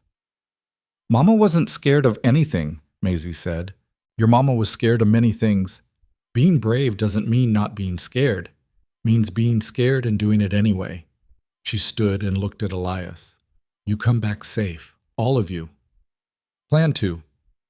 Plans change. Intentions matter more. She headed for the door, then paused. That evidence the lady carries. It better be worth all this. I'll let you know when I find out. They left before dawn, the wagon loaded and the remaining livestock secured under the watch of David Chen. The morning was brutally cold, breath freezing in clouds, snow crunching like glass under the wheels. Maisie sat between Elias and Vivian, wrapped in so many blankets she could barely move. She'd been excited at first, treating the journey like an adventure, but the reality of cold and monotony had settled in quickly. How long? She asked for the third time in an hour. Long time, sunshine. Try to sleep. Can't sleep, too bumpy. Then sing, or count things, or play a quiet game. What kind of game? Vivian spoke up. How about this? I'll think of something, and you have to guess what it is by asking questions. What kind of questions? Yes or no questions, like, is it bigger than a wagon? Does it live in water? Things like that. Maisie brightened slightly. Okay, I'll start. I'm thinking of something. They played while the wagon rolled through endless snow. Elias half listened, half watched the road for signs of pursuit. The game seemed silly at first, but it kept Maisie occupied and gave Vivian something to focus on besides the danger ahead. By midday, they'd made decent progress. The road to Laramie was well-traveled enough to be visible beneath the snow, marked by the passage of freight wagons and stagecoaches. They passed other travelers occasionally, traders heading to Cheyenne, a family moving west, a lone rider who tipped his hat and kept going. Nobody seemed interested in a rancher's wagon carrying his wife and daughter. Elias hoped that anonymity would hold. They stopped that night at a way station, a rough building offering food and beds for travelers. The proprietor was a weathered woman named Sarah, who asked no questions and charged fair prices. Storm coming, she said while serving stew. Feel it in my bones. You'll want to make Laramie tomorrow or hole up here for a few days. Elias studied the sky through the window. Clouds were building in the west, heavy and dark. How bad? Bad enough. February storm means 3 feet easy, maybe more. Wind'll make drifts twice that. We'll push hard tomorrow then. Sarah shrugged. Your funeral. But the girl's young for dying in snowdrifts. That night they shared a small room with 2 narrow beds. Maisie fell asleep immediately, exhausted by the day's travel. Vivian sat by the window, watching the darkness. You should sleep, Elias said. I keep thinking about what happens if the marshal doesn't believe me, or believes me but can't act on it. Then we try something else. Like what? I don't know yet, but giving up's not on the list. He checked his rifle for the 3rd time, a nervous habit he couldn't quite break. You're carrying the only evidence that proves your father was murdered. That's got to be worth something to somebody. Maybe. Or maybe it's just paper and ink and the naive hope that truth matters. She turned from the window. Do you really believe that? That truth matters? I believe it should. Whether it does is a different question. That's not very reassuring. Already told you I'm not good at reassuring. He set the rifle aside. But I'm good at stubborn, and right now stubborn's what we need. They reached Laramie late the next afternoon, racing ahead of the storm Sarah had predicted. The town was bigger than Cheyenne. More permanent buildings, wider streets, the kind of place that had survived long enough to believe it would keep surviving. The marshal's office sat on the main street, a solid brick building that spoke of authority and permanence. Elias pulled the wagon to a stop outside and helped Maisie down. Stay close, he said, and stay quiet. Inside, a deputy looked up from paperwork. Young kid, maybe 20, trying to grow a mustache that wasn't quite cooperating. Help you? Looking for Marshal Tucker. He's in back. You got business with him? Yeah, tell him Elias Granger's here, from the Range Wars. The deputy disappeared through a door. Moments later, a man emerged who looked like he'd been carved from the same granite as the mountains. 6'3", broad-shouldered, with gray hair and a face that had seen enough violence to be permanently wary. Tucker's eyes found Elias, and something like recognition flickered. Granger, didn't expect to see you again. Didn't expect to need you again, Elias gestured to Vivian. Got a situation needs your particular brand of help. Tucker studied Vivienne with the practiced assessment of someone who'd learned to read people for survival. Inside, all of you. They crowded into Tucker's small office. The marshal closed the door and leaned against his desk, arms crossed. "Talk," he said. Vivienne did. She laid out everything: her father's investigation, the evidence he'd gathered, his suspicious death, the men who'd been hunting her across half the country. She spoke clearly and without embellishment, presenting facts the way her accountant father must have taught her. When she finished, Tucker was quiet for a long moment. "You got this evidence with you?" Vivienne pulled the leather case from her coat and placed it on the desk. Tucker opened it and began reading, his expression growing darker with each page. Finally, he looked up. "This is real?" "Every word. My father was meticulous. Dates, amounts, signatures, everything's documented. And the men involved, they're as powerful as you claim?" "More powerful than I claimed. I only told you about the ones I'm sure of. There are probably others." Tucker closed the case and handed it back. "Miss Hale, what you're carrying is enough to start a war. Congressional investigations, federal prosecutions, probably a dozen powerful families destroyed. You understand that?"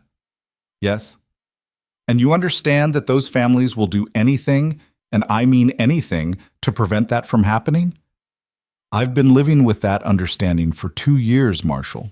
Yet, you're still alive. That's either remarkable luck or remarkable skill." He looked at Elias. "And you? What's your stake in this?" "She showed up at my ranch needing help. I helped. Then men came burning my property to get her. Now it's personal. Personal's a dangerous reason to get involved in something this big. So's standing aside while evil wins." Tucker almost smiled. "Still the same stubborn bastard from the range wars. Some things don't change." The marshal walked to his window and looked out at the darkening sky. Snow was starting to fall, thick flakes that would soon turn the world white. "I can take this to federal authorities," he said finally, "but it'll take time. Weeks, maybe months. And while we're building a case, the people you're running from will keep hunting." "So what do you suggest?" Vivienne asked. "Vivienne what?" Tucker turned back to face them. "I suggest you disappear. Properly disappear. New names, new territory, somewhere these people can't find you. Leave the evidence with me, and I'll make sure it reaches people who can act on it. And trust that you actually will? You got better options?" Vivienne looked at Elias. He could see the calculation in her eyes. Trust or die trying to do this herself. "If I give you the evidence," she said slowly, "those men will kill me anyway. Because even without the papers, I still know what's in them. I'm still a witness." "True," Tucker admitted. "But at least you'd have a chance. Right now, you're carrying a target on your back that gets heavier every day." "How long?" Elias asked. "Before you could get federal people involved?" 2 weeks minimum, more like a month to do it right. And in that month, what's stopping those hired guns from burning every ranch between here and Cheyenne looking for her? Nothing, which is why she needs to not be in Wyoming when that happens. Maisie, who'd been silent through the entire conversation, spoke up, suddenly. "But where would we go?" All 3 adults turned to look at her. She stared back with the simple directness of children who cut through complexity by accident. "Good question, Sunshine," Elias said. "Where would we go?" Tucker pulled out a map and spread it on his desk. "Montana's possible. Oregon, if you can handle the mountain passes in winter. California's too far. Colorado's too close." His finger traced routes. "Best bet's probably north. Canadian territories. Long way, hard travel, but about as far from Boston influence as you can get." Vivienne was shaking her head before he finished. "Running forever. That's your solution. It's the solution that keeps you breathing. While the men who killed my father live free and comfortable, protected by their money and connections." Her voice had gone cold. "That's not justice. Justice and survival aren't always the same thing, Miss Hale. They should be." "Should be doesn't matter when you're dead." The argument was interrupted by a commotion outside, shouting, running footsteps. The young deputy burst through the door. "Marshal, we got trouble. Group of armed men just rode into town asking about a woman and a rancher. Say they got warrants." Tucker's jaw tightened. "How many?" 8, maybe 10. Professional looking. Leader says his name's Hartford." Elias felt ice settle in his stomach. They'd been followed, or predicted. Either way, the trap was closing. Tucker moved fast for a big man. He grabbed his gun belt and started issuing orders. "Deputy, get the other men. Full mobilization. Nobody draws unless I give the word." He turned to Elias. "Back door. Take your family and get out of town. Now." "What about the evidence?" "Leave it with me. I'll keep it safe." "Can't do that. They followed us here. They know we made contact. Leaving it with you just paints a target on your back, too." "I'm a federal marshal. My back's already painted." Vivian had gone pale, but her voice stayed steady. "If we run now, they'll just keep hunting, keep burning, keep destroying anyone who helps us." "Better than dying here," Tucker said. "Is it?" She looked at Elias, then at Maisie. "When does it end? If we run to Montana and they follow? If we run to Canada and they follow there? At what point do we stop running and make a stand?" "When you got better odds than 10 against 3, Elias said flatly. "Then we make better odds." Vivian's expression had shifted into something harder, more determined. Something that looked almost like her father must have looked when he decided to document the crimes instead of ignore them. "Marshal Tucker, you said this evidence could start a war. What if we started it right here, right now, public, loud, impossible to quietly bury?" Tucker stared at her. "You're talking about going public before I can get federal protection in place. That's suicide." "Maybe. Or maybe it's the only move they won't expect." She turned to Elias. "You know this territory. Where do people gather? Where would news spread fastest?" Elias understood what she was suggesting, and part of him recoiled from the sheer recklessness of it. But another part, the part that had shot at Cobb instead of surrendering, that had chosen to help instead of abandon, recognized the brutal logic. "Valentine's dance," he said. "Tomorrow night. Biggest gathering of the year. Everyone from 3 counties comes to town." "Perfect." Vivian looked at Tucker. "Can you protect us until tomorrow night?" "Protect you from what? 10 armed men with warrants? Are the warrants real?" "Won't know until I examine them. But even if they're fake, refusing to honor them means confrontation." "Good," Vivian said. "Let them confront. In front of the whole town. Let everyone see exactly what these powerful men are willing to do to silence someone who knows their secrets." Tucker studied her for a long moment. Then slowly, he started to smile. It wasn't a particularly nice smile. "You're either brilliant or insane," he said. "Can it be both?" Outside, the shouting was getting closer. Hartford and his men were moving through town, asking questions, getting directions. Tucker made a decision. "Deputy, bring them here. Tell them I want to see these warrants myself before I hand over any prisoners." "Yes, sir." The deputy left at a run. Tucker turned to Elias and Vivian. "Tomorrow night, you make your stand at that dance, public as possible. You get even a hint of trouble before then, you run and don't look back. Understood?" "Understood," Vivian said.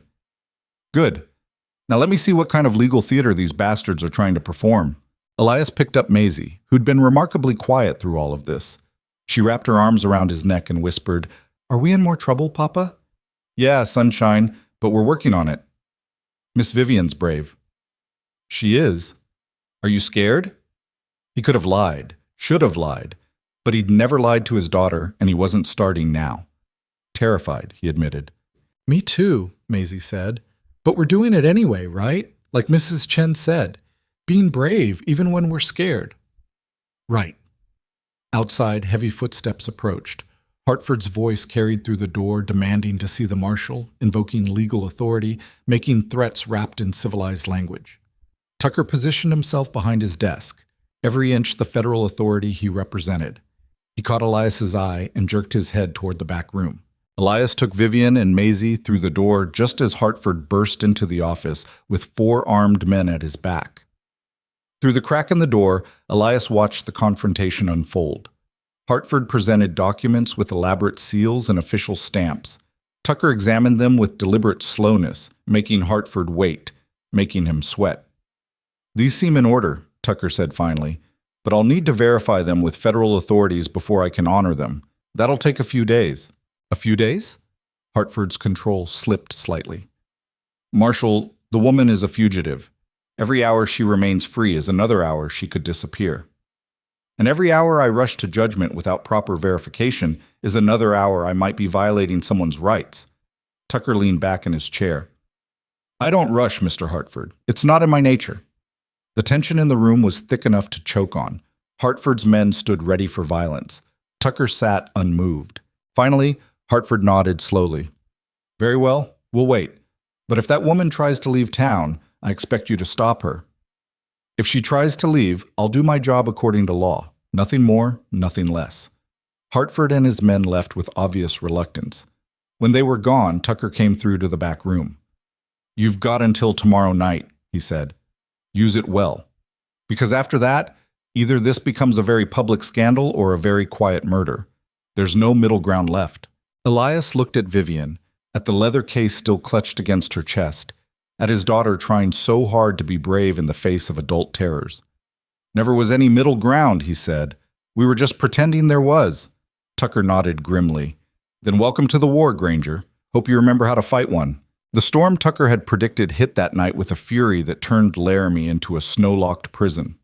Wind screamed through the streets, piling drifts against buildings, making travel impossible. Hartford and his men were trapped at the hotel. Elias and his family were trapped at the boarding house Tucker had arranged. Everyone was trapped together, waiting for the weather to break and the real battle to begin. Elias stood at the window of their room, watching snow pile higher, while Maisie slept and Vivian paced like a caged animal. We should go over the plan again, she said for the fourth time in an hour. Plan hasn't changed. Storm breaks. We go to the dance. You make your case public. Hope the crowd cares enough to stop Hartford from dragging you away. That's not a plan. That's barely a hope. You got a better one. I'm listening. She stopped pacing and pressed her hands against the wall. What if nobody believes me? What if they think I'm some hysterical woman making wild accusations?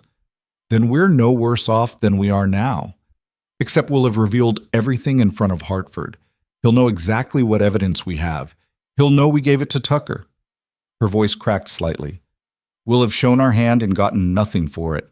Elias turned from the window. She was right to be scared.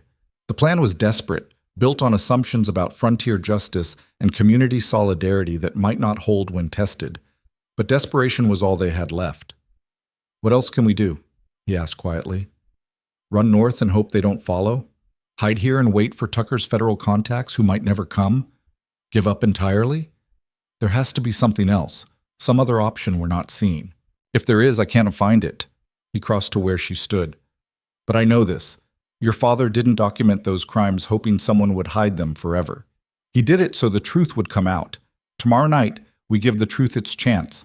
What happens after is beyond our control. I'm tired of things being beyond my control.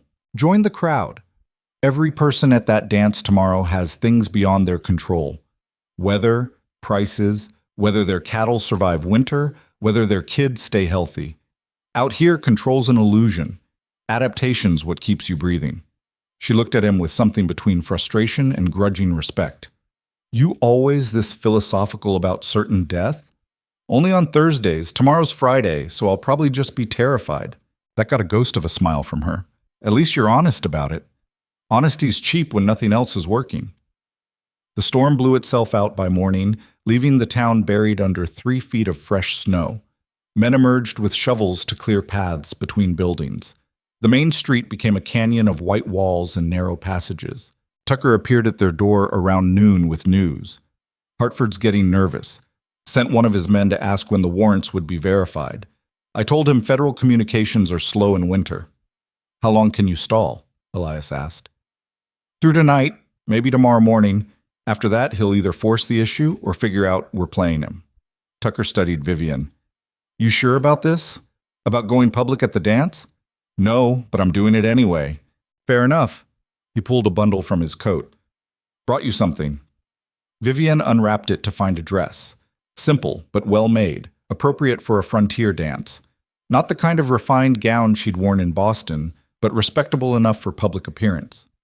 Where did you get this? She asked. Belongs to the boarding house owner's daughter. She's about your size, offered to loan it when I explained the situation. Tucker glanced at Elias. You got anything besides ranch clothes? Got a suit somewhere. Wore it to my wedding. Wear it tonight. You're going to a dance, not a gunfight. Need to look the part. And if it becomes a gunfight anyway? Tucker's expression went hard. Then I'll be there with deputies. Hartford tries anything inside that hall, he'll have to go through law enforcement first. But the minute you step outside, you're on your own. Keep that in mind. After Tucker left, Vivian held up the dress with an expression Elias couldn't quite read. I haven't been to a dance since before my father died. Seems strange to be going to one now. We're not going to dance, we're going to start a war. Still feels strange. Maisie woke up and immediately spotted the dress. Is that for you, Miss Vivian? Yes, do you like it? It's pretty. Are you going to the Valentine's dance? We all are. Maisie's eyes went wide. Really? I've never been to a dance before. First time for everything, sunshine, Elias said. Though this one's going to be different than most. Different how? Different in ways I hope you won't remember when you're older. The afternoon crawled past with agonizing slowness. Elias cleaned his rifle and checked his pistol while trying to look casual about it. Vivian rehearsed what she'd say, speaking to the mirror in quiet tones that grew more confident with each repetition. Maisie sensed the tension and responded by being unusually quiet, watching the adults with worried eyes. By evening, the town had transformed. Lanterns hung along the main street. Music drifted from the community hall, a building large enough to hold 200 people when crowded. Families arrived in wagons and on horseback, dressed in their best clothes, ready for the one celebration that marked the halfway point of brutal winter. Elias put on his suit, black wool that still fit despite 2 years of rough living. Vivian emerged from behind the changing screen in the borrowed dress, her hair pinned up, looking more like the refined woman who'd stepped off the train than the ranch hand she'd been learning to become. You clean up well? He said. So do you. Though the rifle seems out of place with formal wear. Rifle's staying here, but the pistol's going under my coat. He checked Maisie's dress, her nicest outfit, saved for special occasions. Ready, sunshine? I think so. Papa, why are you so nervous? Because tonight's important. More important than when the barn burned? About the same level of important, maybe more. They walked to the hall through streets packed with people. Elias recognized neighbors from outlying ranches, shopkeepers from town, the blacksmith and his family, the doctor, the banker. Everyone who mattered in 3 counties was here, dressed up and ready to forget winter troubles for one night. Hartford was there too. Elias spotted him near the entrance with 3 of his men, dressed like gentlemen attending a society function. They'd left their rifles behind, but their coats hung heavy with concealed pistols. Tucker stood on the other side of the entrance with 2 deputies, watching Hartford watch the crowd. When he saw Elias, he gave a barely perceptible nod. The stage was set. The players were in position. All that remained was seeing who'd be left standing when the music stopped. Inside, the hall was warm and bright. Decorations hung from the rafters, paper hearts and ribbons in shades of red and pink. A small band played fiddle music while couples spun across the floor. Tables laden with food lined one wall. Children ran between the dancers, playing games that made their parents nervous about collisions. Elias guided Vivian and Maisie to a quiet corner where they could see the whole room. Hartford and his men had positioned themselves near the stage, ready to intercept any attempt to make a public statement. They know, Vivian said quietly. They figured out what we're planning. Probably, but knowing doesn't help them much. They can't drag you out without making a scene, and a scene's exactly what we want. What if they don't care about making a scene? Then Tucker steps in. That's why he's here. The evening wore on. Dancers spun and laughed. Food was eaten. Toasts were made to sweethearts and spouses. Maisie watched everything with wide eyes, momentarily distracted from the danger by the spectacle of community celebration. Around 9 o'clock, the music paused. The band leader, a weathered rancher named Pete Morrison, stepped forward to make announcements. Thanks to the organizing committee, recognition for families who'd traveled farthest, the usual social pleasantries that gave structure to frontier gatherings. This was the moment. If Vivian was going to speak, it needed to be now, while everyone was paying attention and before the music started again. Elias looked at her. She was pale but composed, her hands gripping the leather document case like it could anchor her to the floor. Last chance to back out, he said. No, it's not. Last chance was days ago. She took a breath. If this goes wrong, it won't. But if it does, Promise me you'll get Maisie somewhere safe. Forget about me. Forget about the evidence. Just protect your daughter. Not making that promise. We're all getting out of this, or none of us are. Before she could argue, he stood and walked toward the stage. Pete Morrison was wrapping up announcements when Elias caught his attention. Pete, got someone who needs to say a few words. Pete looked confused. This ain't really the time for... It's important. Community safety kind of important. That got Pete's attention. Threats to community safety mattered more than dance protocols. He stepped aside and gestured to the stage. Elias returned to Vivian. You're on. She stood on shaking legs and walked toward the stage. The crowd's attention shifted, curious about the interruption. Elias stayed close, positioned between her and Hartford's men. Vivian climbed the steps and faced 200 people who had no idea what was coming. For a moment, she just stood there, and Elias worried she'd frozen. Then she spoke, and her voice carried clearly across the suddenly quiet hall. My name is Vivian Hale. Most of you don't know me. I arrived in Cheyenne 2 weeks ago answering an advertisement for ranch work. Since then, my presence has brought violence to this community. A barn burned. Good people put themselves at risk. I owe you all an explanation for why. She had their attention now. Complete silence except for the creak of floorboards as people shifted position. My father was an accountant in Boston. 2 years ago, he discovered evidence of massive financial fraud involving some of the wealthiest men in America. Before he could report it to authorities, he died in what was ruled an accident. I believe he was murdered. I know he was murdered because the men he was investigating have been hunting me ever since, trying to recover the evidence he left me. Murmurs rippled through the crowd. Elias saw Hartford's face darkening, saw his men moving to better positions. Vivian continued. Those men are here tonight. They've been following me since I left Boston. They burned Mr. Granger's barn. They shot at his home with his daughter inside. They claim to have legal warrants, but their real goal is silence. They want to bury my father's evidence and bury me with it. She pulled out the leather case and held it up. This contains proof of crimes that have destroyed families, ruined businesses, corrupted officials across multiple states. Names, dates, amounts stolen, all documented by my father in his final weeks. Hartford stepped forward. This woman is a fugitive and a liar. Those documents are stolen property, and she has no right. I have every right, Vivian's voice cut through his objection. My father died for this evidence. I've spent 2 years running because of it, and I'm done running. I'm done being silent while powerful men use their money and influence to avoid consequences. Tucker moved to intercept Hartford. Let her finish. She's making false accusations in public, Hartford said. That's slander. Then sue her in court like a civilized person instead of burning barns and shooting at children. Tucker's hand rested on his pistol. Or were you planning to skip the legal niceties? The crowd was dividing now. Some people moving away from potential violence, others pressing closer to hear better. Elias spotted David Chen near the back, rifle visible across his chest. Tom Welker was there too, and the Morrison brothers, all positioned like they'd discussed this possibility and planned accordingly. Vivian raised her voice. I'm not asking you to take my word for anything. Marshal Tucker has examined this evidence. He can verify its authenticity. I'm asking you to witness what happens next. These men claim to represent law and order, but they represent corruption dressed up in legal language. If they take me tonight, I'll disappear.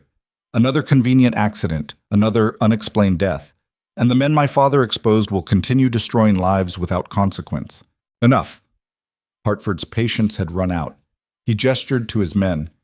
We have warrants. Marshal, arrest this woman or step aside and let us do it. Tucker didn't move. I told you I need to verify those warrants. Until I do, she's under my protection. Your protection? Hartford's laugh was bitter. You're one man in a town full of witnesses. You think you can stop all of us? No. Tucker's voice stayed level. But I think they can. He gestured to the crowd. To David Chen and his rifle. To Tom Welker and the Morrison brothers, and a dozen other ranchers who'd positioned themselves around the hall, all armed, all watching Hartford with expressions that promised violence if he pushed further. Hartford looked around and saw the trap closing. He'd expected to intimidate a backwater marshal and grab Vivian in the confusion. Instead, he was surrounded by armed men who'd already proven willing to stand against him. This is obstruction, Hartford said, but his voice had lost its certainty. This is community protection, Tucker replied. Out here, we take care of our own. And whether you like it or not, Miss Hale is one of ours now. A woman's voice cut through the tension. I'd like to hear more about this evidence. Everyone turned. A tall woman in her 40s stood near the stage, well-dressed, confident, with the bearing of someone used to being heard. Elias recognized her as Eleanor Cross, who ran the territory's largest newspaper out of Cheyenne. Vivian stared. Miss Cross? Mrs. Cross now, but yes. Eleanor moved toward the stage with purposeful strides. I've been investigating financial irregularities and territorial investments for 3 years. If your father's evidence connects to what I've been documenting, we should talk.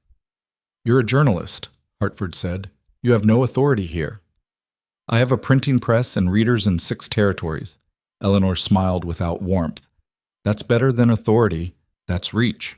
She climbed onto the stage beside Vivian. May I see those documents? Vivian hesitated only a moment before handing over the case. Eleanor opened it and began reading, her expression growing sharper with each page. Names I recognize, she said after several minutes. Criminal patterns that match what I've been tracking. This connects Boston operations to land fraud in Wyoming, timber theft in Oregon, mining claim manipulation in Colorado. She looked up at the crowd. This evidence implicates at least 2 territorial governors, 5 federal judges, and more private businessmen than I can count quickly. That's stolen property, Hartford insisted. Whatever's in those papers, what's in these papers is documentation of systematic theft and corruption that's been bleeding this territory dry for years. Eleanor's voice carried to every corner of the hall. I've been trying to prove these connections for years. This evidence provides the proof I needed. She turned to Vivian. Your father was John Hale? The Boston accountant who supposedly fell downstairs? Yes. I tried to contact him 6 months before he died. Never got a response. Now I know why. Eleanor looked at the documents again. He was sitting on evidence this explosive. He couldn't risk communication with journalists. Too dangerous. Still is dangerous, Elias said. Case you hadn't noticed the armed men trying to steal it back. Oh, I noticed. Eleanor's smile turned predatory. But here's what Mr. Hartford and his employers failed to consider.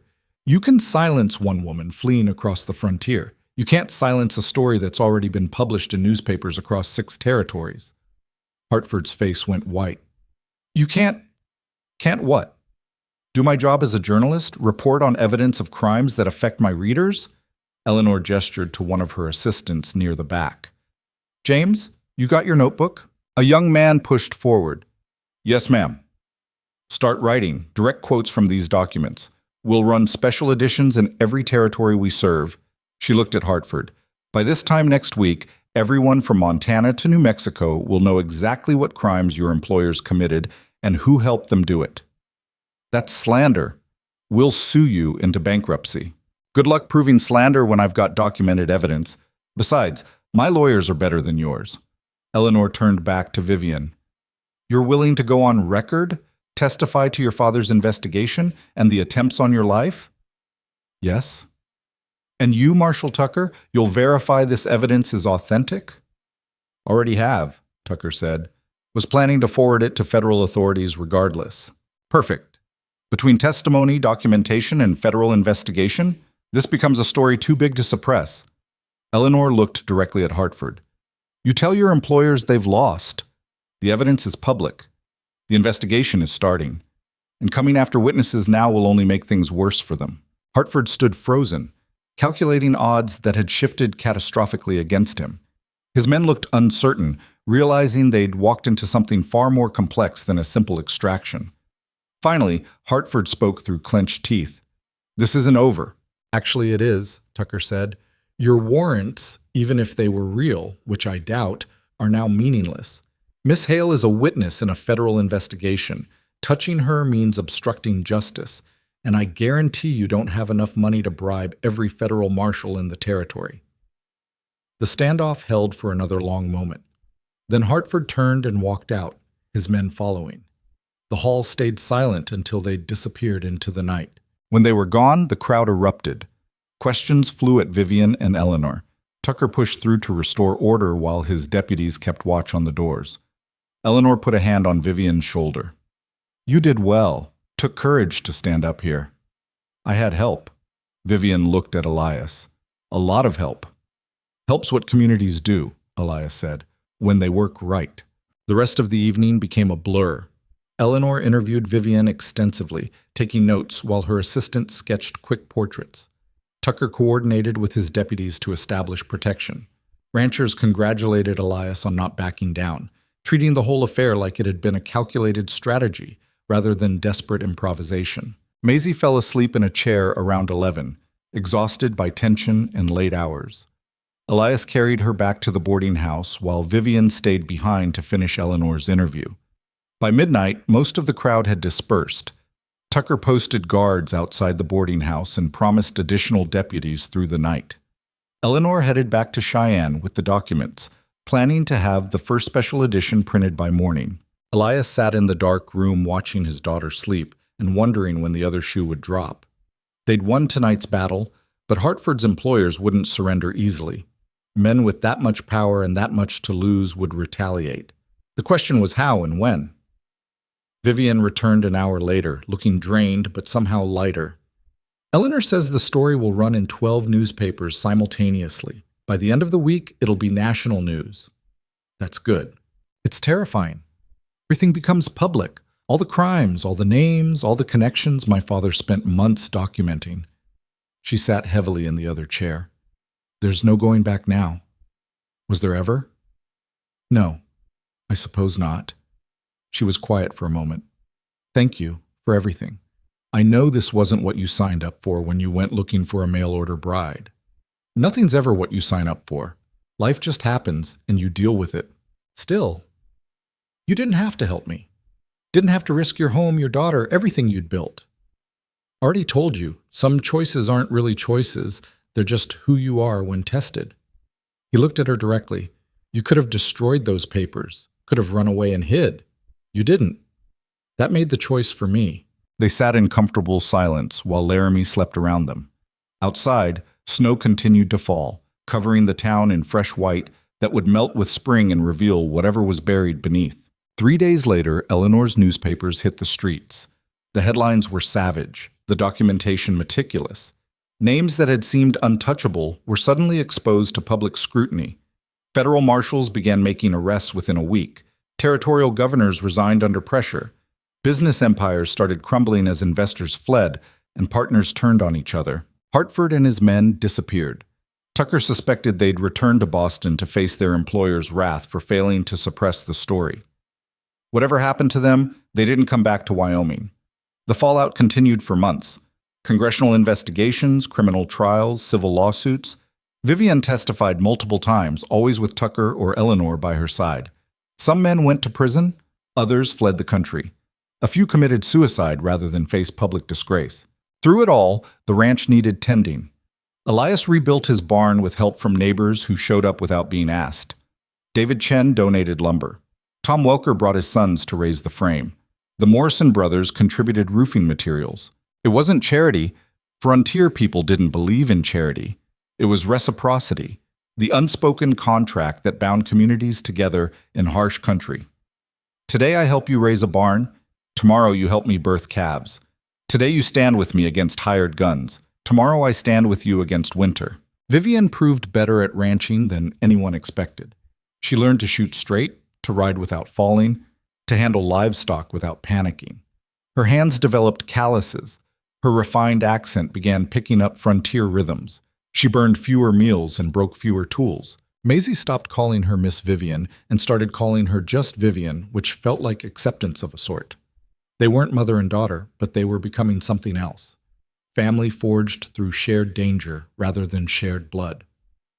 One evening in late March, as the first hints of spring started breaking through winter's grip, Eleanor Cross arrived at the ranch with news. Final trial verdict came through, she said over coffee. Blackthorne himself got 20 years. His associates got various sentences. The entire syndicate's been dismantled. Anyone walk free? Elias asked. A few, the ones with better lawyers or fewer direct connections. But the organization's broken. They won't be hurting anyone else the way they hurt people. Vivian absorbed this quietly. My father would have wanted to see them all hang. Your father would have been proud you finished what he started. Eleanor pulled out a newspaper. Speaking of which, the Boston papers are running full retrospectives on his investigation, calling him a hero. There's talk of naming a park after him. A park?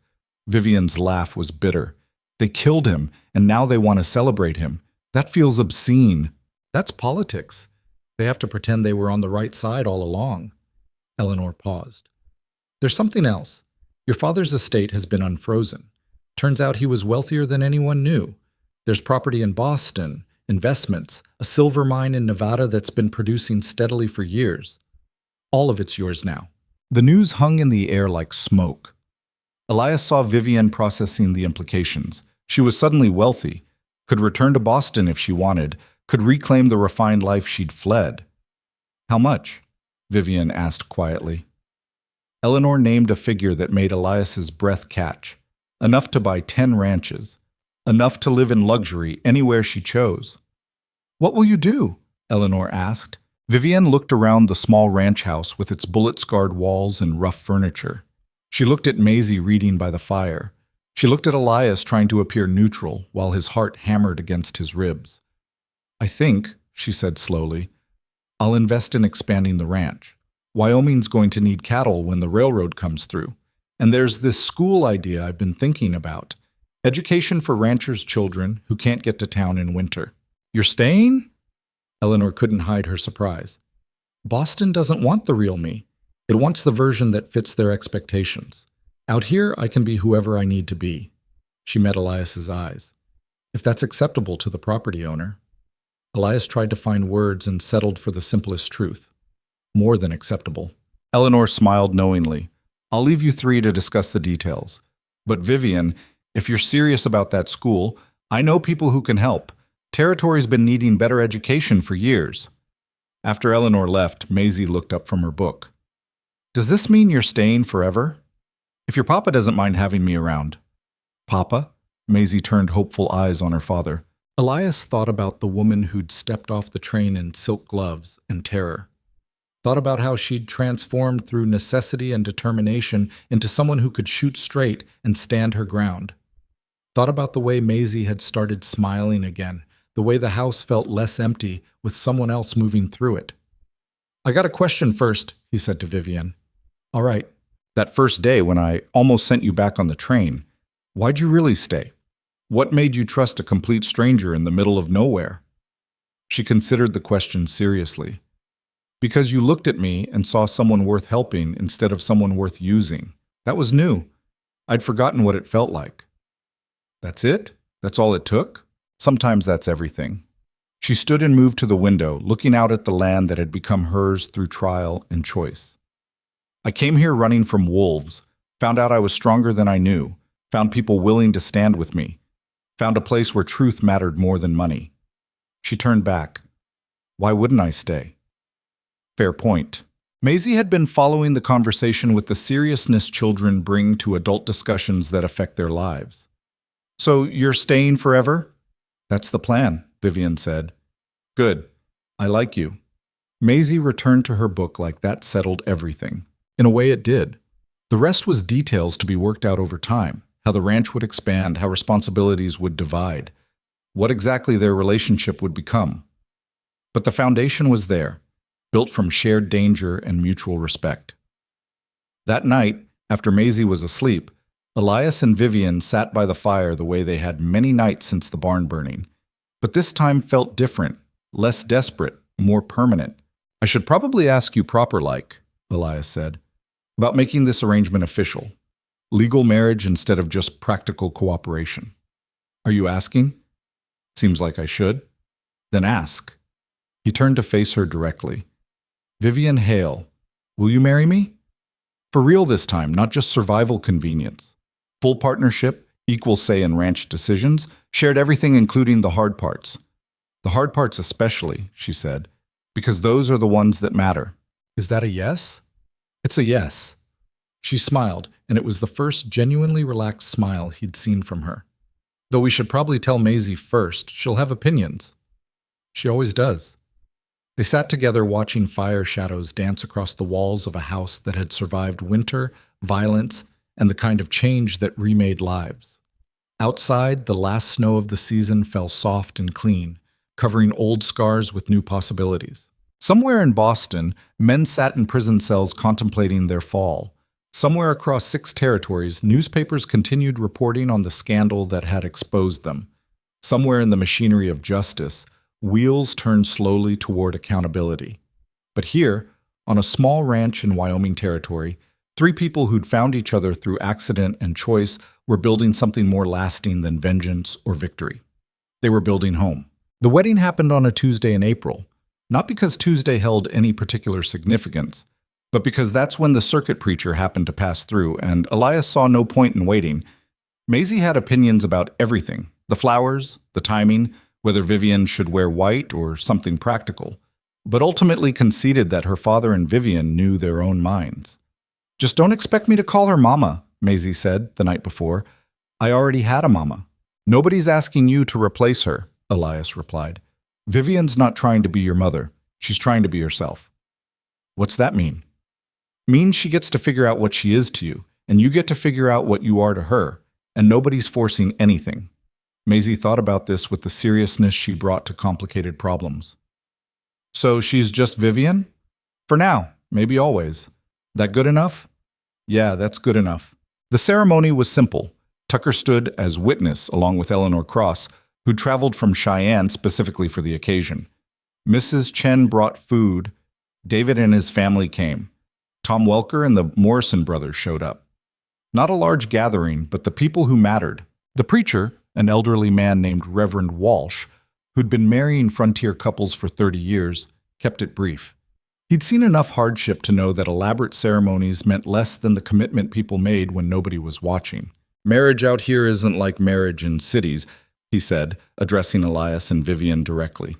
"Out here, you depend on each other for survival, for staying warm in winter, for getting through hard seasons, for raising children in country that doesn't forgive weakness. You already know this. You've already been tested in ways most couples never face. So I'm not going to lecture you about sacred duty or divine purpose. I'm going to ask you simple questions, and you're going to answer honestly, because lies don't survive frontier winters."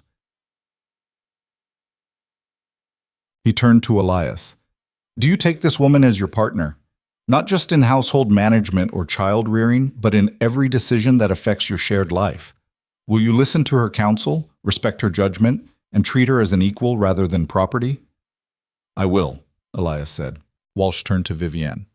"Do you take this man as your partner, knowing his flaws, his grief, his stubborn nature? Will you help him build something lasting, stand with him when trouble comes, and refuse to let him make stupid decisions alone?" Vivian smiled slightly. "I will." "Then by the authority vested in me by the territory of Wyoming and common sense, I declare you married. Try not to kill each other during the first year. That's when most frontier marriages fail." It wasn't romantic. It wasn't poetic. But it was honest, which mattered more. Afterward, they celebrated with food and conversation. Eleanor pulled Vivian aside at one point to discuss the school project they'd been planning. "I've contacted educators in Denver and San Francisco," Eleanor said. "Several are interested in developing curriculum for frontier children. The challenge is finding teachers willing to live in isolated conditions." "What about a rotating system?" Vivian suggested. "Teachers spend 3 months here, 3 months in town. That way they get breaks from isolation, but students get consistent education." "That could work. We'd need housing for them." "The ranch has space. We're expanding the main house anyway. Could build a separate cottage for teachers." Elias listened while appearing not to listen. Vivian had thrown herself into the school project with the same intensity she'd once applied to documenting her father's evidence. The difference was, this felt like building rather than fighting, creation rather than survival. The party wound down as evening approached. Guests departed with promises to help with spring planting and barn raising and whatever other communal work the season demanded. Tucker was the last to leave, pausing to shake Elias's hand. "You did good, Granger, both with the marriage and with standing up to those bastards from Boston." "Just did what needed doing." Most men don't. They see trouble and they run, or they compromise, or they convince themselves it's not their problem. Tucker glanced at where Vivian was saying goodbye to Eleanor. She's good for you, keeps you from getting too comfortable with simple answers. That a compliment? It's an observation. Take it however you want. After everyone left, Elias found himself alone with his new wife and daughter in a house that felt both familiar and transformed. Marriage didn't change the physical space, but it changed something harder to name: the weight of responsibility, the nature of commitment, the permanence of choice. That night, after Maisie was asleep, Vivian sat at the kitchen table reviewing documents for the school project. Elias watched her work, remembering the terrified woman who'd stepped off the train 4 months ago. "You ever regret it?" he asked. "Staying here instead of going back to Boston?" She looked up from her papers. "Every time I have to butcher a chicken or shovel manure or deal with frozen water pumps at 5 in the morning." That's not really an answer. It's an honest answer. I don't romanticize this life, Elias. It's hard and uncomfortable and nothing like what I grew up expecting. She set down her pen. But regret? No. Because for the first time in my life, I'm building something that matters. Not managing someone else's household or maintaining appearances for society. Actually building. The school? The school, the ranch, this family we're making out of broken pieces. She smiled.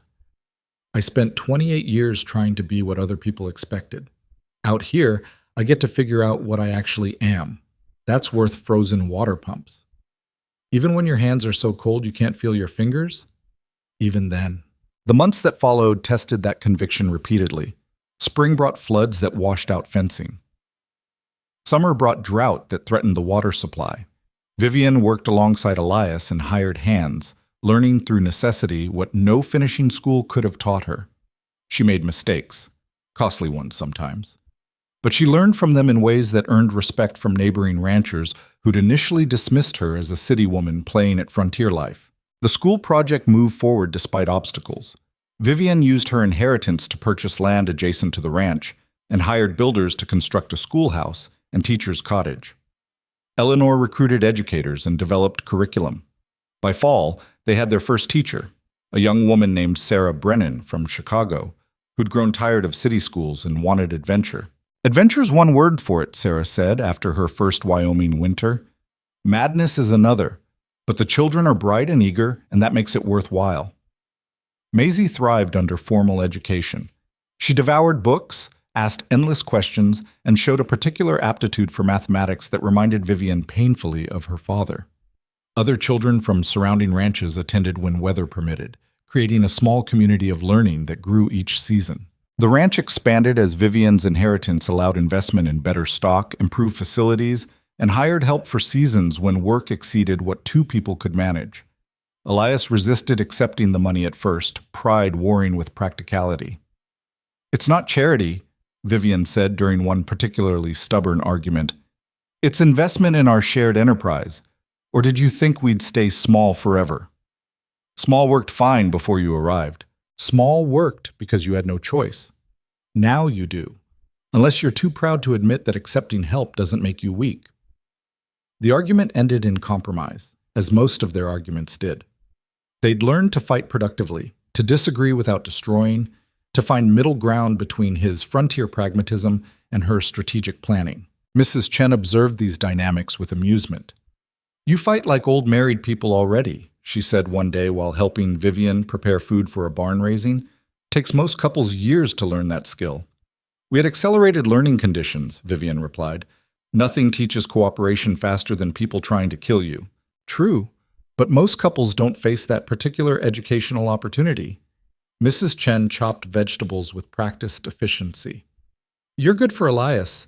He was dying slowly after Sarah passed. Not physically dying, but the kind where your spirit shrinks until there's nothing left but routine. You gave him reason to grow again." "He gave me a place to survive when I had nowhere else." "Survival's not the same as living. You're doing both now." The observation stayed with Vivian. She'd survived Boston, survived the flight west, survived Hartford and his hired guns. But somewhere in the past year, survival had transformed into something richer. She'd built friendships with other ranchers' wives, established the school, learned skills she'd never imagined needing. She'd become part of a community in ways that went deeper than social obligation. One evening in late autumn, Eleanor arrived with newspapers from across the country. The Blackthorn trial verdicts had been finalized. Most of the convicted men were already serving sentences. Several had died while awaiting trial, natural causes according to official reports, though Eleanor suggested some were suspiciously convenient heart failures. "Your father's vindicated," Eleanor said, spreading papers across the table. "Every major publication from Boston to San Francisco has run retrospectives on his investigation. They're calling him a hero who gave his life exposing corruption." Vivian read the articles with mixed emotions. They praised her father's courage, his meticulous documentation, his sacrifice. They barely mentioned the 2 years she'd spent fleeing his killers, the evidence she'd protected, the public stand she'd made. "History's being rewritten already," she said quietly, making it cleaner than it was, more noble, less messy and terrified and desperate. "That's what history does," Eleanor replied. "It smooths rough edges, creates heroes from complicated people, turns chaos into narrative. But those of us who lived it know the truth. And in 20 years, when everyone who lived it is gone, then the clean version becomes the only version. That's why I document everything, why I keep records, why I publish the messy details before they can be forgotten." Eleanor tapped the newspapers. "These articles might be simplified, but they're based on documentation we preserved. Your father's evidence, your testimony, Tucker's investigation. That's more than most historical events leave behind." Elias had been listening from his chair by the fire. "Does it matter whether history remembers it right?" "I don't know," Vivian admitted. "I thought it would. Thought that if my father's sacrifice meant something, if the truth came out, that would be enough. But now I'm not sure what enough looks like." "Maybe there is no enough," Elias said. "Maybe you just do what's right and hope it matters. And you don't get to know for certain. Most people die without knowing if their life mattered." "That's depressing." "It's honest. Mattering isn't something you can measure while you're alive. It's what ripples out after you're gone." Maisie appeared in the doorway, supposed to be in bed but clearly listening. "Did my mama matter?" The question landed like a stone in still water. Elias met his daughter's eyes and saw genuine need there, the kind that came from watching adults wrestle with questions about legacy and meaning. "Your mama mattered more than most people," he said carefully. "She raised you to be brave and curious. She taught me how to be gentle when I was too hard. She made every person she met feel valued. Those things ripple. You're proof of that." "How am I proof?" "Because you're becoming the kind of person she was. Kind, but not weak. Brave, but not reckless. Curious about everything." He gestured to Vivian. "And you helped Vivian feel welcome here when you could have made it impossible. That matters too." Maisie considered this. "So, mattering is about how you treat people?" "Mostly, yeah." "That's a lot simpler than what the adults were talking about." "Children often see clearer than adults. We complicate things." Maisie nodded seriously and returned to bed. After she left, Vivian smiled. "She's right, you know. We do complicate things. It's what adults do best." The conversation shifted to practical matters: fall harvest, winter preparations, the school's expansion plans. But the question lingered: what constituted a life that mattered? Vivian's father had exposed massive corruption and died for it. Was that more meaningful than Mrs. Chen's quiet decades of raising children and helping neighbors? Than Sarah's patient teaching of frontier children? Than Elias's daily work maintaining a ranch that fed his family and employed his neighbors? Winter came hard that year. Record snowfall, brutal cold, the kind of season that tested every structure and relationship. The school had to close for 6 weeks when drifts made travel impossible. Livestock died despite best efforts. Supplies ran low.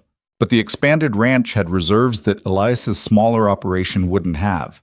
The teacher's cottage provided shelter for Sarah when she couldn't make it back to town.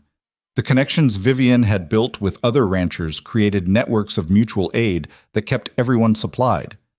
One particularly brutal night in January, a neighboring family showed up at the ranch house half frozen. Their chimney had caught fire and burned through their roof. They had nowhere else to go. Elias and Vivian took them in without hesitation. 7 people, 2 adults, 5 children, crowded into the ranch house meant for 3. It was cramped and chaotic and uncomfortable. "This is what community means," Vivian said to the wife, a worn woman named Margaret, who kept apologizing for the intrusion. "You'd do the same for us." "Would we, though?" Margaret asked quietly. Year ago, we thought you were some rich woman playing at ranching. Figured you'd leave when winter hit. Didn't trust you. And now? Now I'm grateful you stayed. Grateful you built something big enough to help when help's needed. Margaret looked around the crowded house. Takes a special kind of person to do what you did. Leave everything familiar, start over somewhere you don't belong, make yourself belong anyway. I didn't have much choice. Everyone has choices. You made hard ones instead of easy ones. That's what matters. The family stayed 3 weeks while their house was rebuilt. The children attended makeshift classes with Maisie. The adults helped with ranch work when weather permitted. It wasn't charity flowing one direction, but reciprocal aid, the foundation of frontier survival. When they finally left, their house repaired and winter slightly less brutal, Margaret hugged Vivian tight. Thank you for everything, for being the kind of person who builds extra rooms so there's space when people need it. After they'd gone, Maisie asked, Is that what you meant about mattering, helping people? Part of it, Vivian said, building systems that help people, creating space for others, using resources to lift up instead of just accumulating. Papa does that too. He's always helping neighbors. He does, which is why this place feels like home instead of just property. Spring arrived late that year, but arrived definitively. Snow melted, exposing winter's damage and spring's possibilities. The school reopened with record enrollment. Ranch work resumed its exhausting rhythm. Life continued with the relentless momentum of seasons that didn't care about human drama. 2 years after the Valentine's Day confrontation, Eleanor published a comprehensive book about the Blackthorn scandal. It sold well, sparking renewed interest in financial reform and corporate accountability. Vivienne received offers to speak at universities, write memoirs, become a public figure in reform movements. She declined them all. I'm done being defined by my father's death and my flight from Boston, she told Eleanor. That was survival. I'm interested in building now. The school? The school, the ranch, the community, things that last beyond newspaper cycles and legal verdicts. Eleanor understood. She'd seen enough people broken by their moment of fame to recognize wisdom in Vivian's choice. Some fights required public stands. Others required quiet persistence. By the time Maisie turned 10, the ranch had become one of the territory's most successful operations. The school served 23 students from surrounding areas.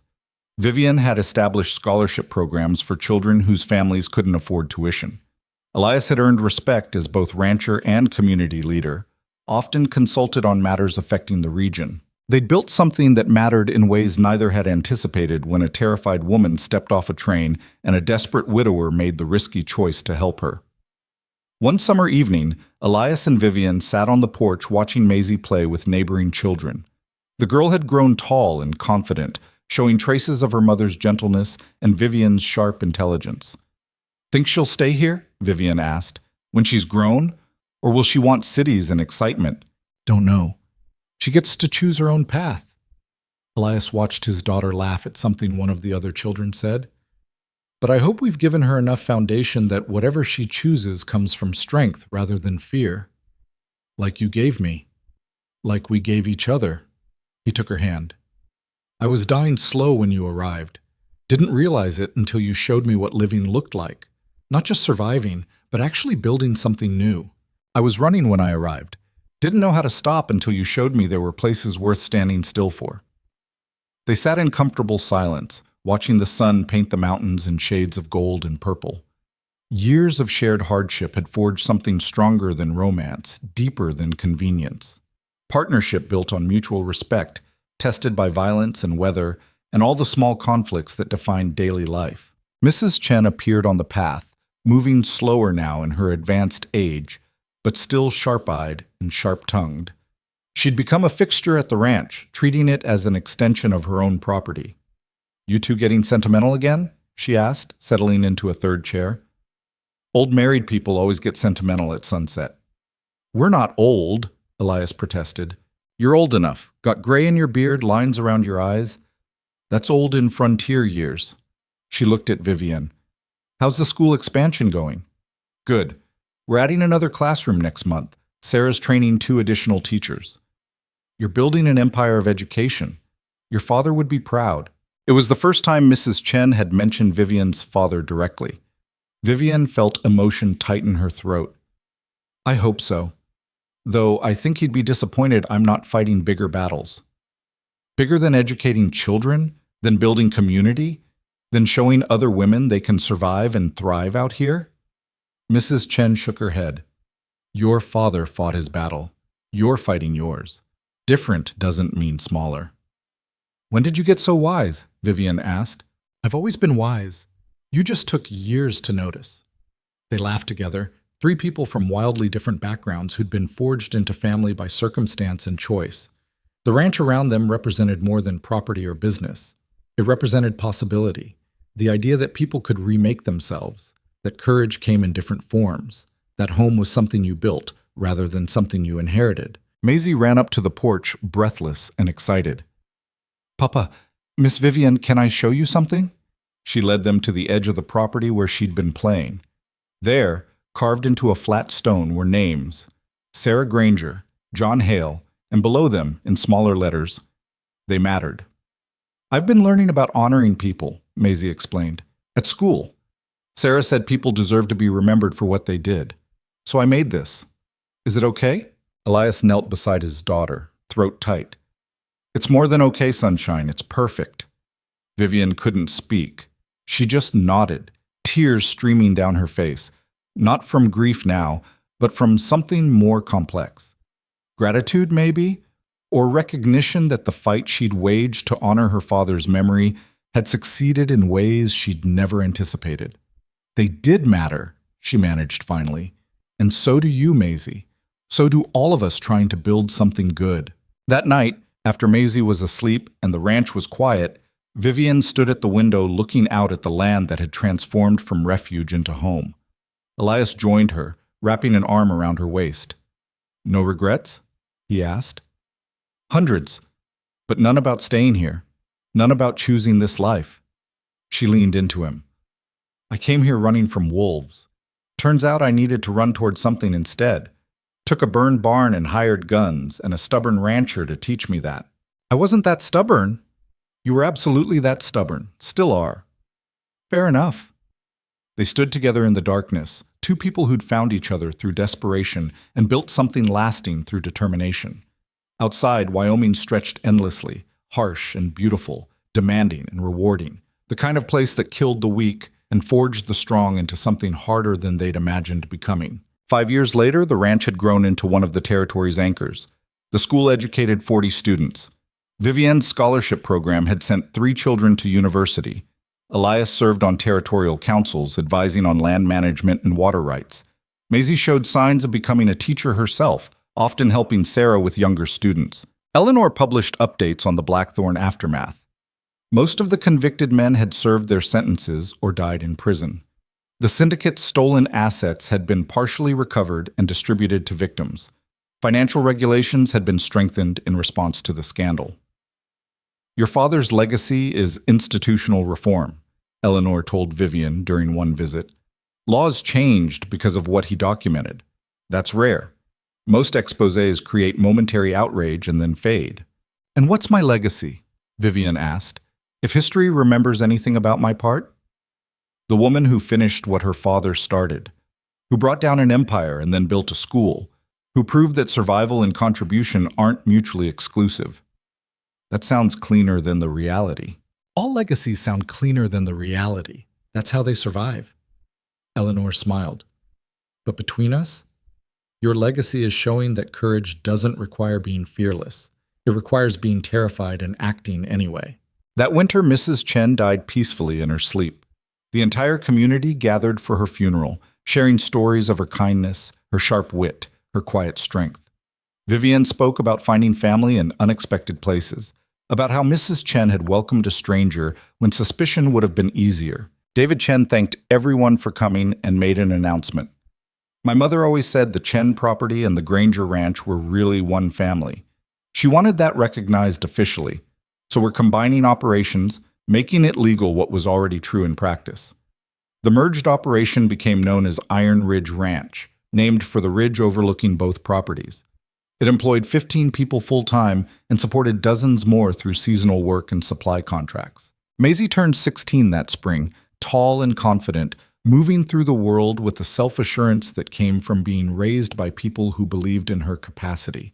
She'd decided to attend normal school in Denver, then return to teach at the school Vivian had founded. "You don't have to come back," Vivian told her. "Denver has opportunities we can't provide." "I know, but I want to come back. This is home. These are my people." Maisie looked around the ranch house. "Besides, someone needs to keep you and Papa from working yourselves to death. We're not that bad. You're exactly that bad. You're both stubborn and driven, and you'll work until you drop unless someone makes you stop." She smiled. "That's my legacy to build, keeping the next generation from your workaholic mistakes." Elias laughed. "When did you get so smart?" "Learn from the best, both of you." The day Maisie left for Denver was harder than Vivian expected. She'd helped raise this girl, watched her grow from a wary 6-year-old into a formidable young woman. Letting her go felt like releasing something precious and irreplaceable. "She'll be fine," Elias said, watching the coach pull away. "She's strong. We made sure of that." "I know. Doesn't make it easier. Nothing worthwhile is easy. You taught me that." They stood together until the coach disappeared, then returned to the endless work of maintaining what they'd built. The ranch needed tending, the school needed oversight, the community needed leadership. There was always more work than time. But that evening, Elias found Vivian in the room that had once been storage and was now her office. She was writing in a journal she'd kept since arriving in Wyoming. "What's that?" he asked. "Documentation. Everything that happened, from my father's investigation through the trial aftermath.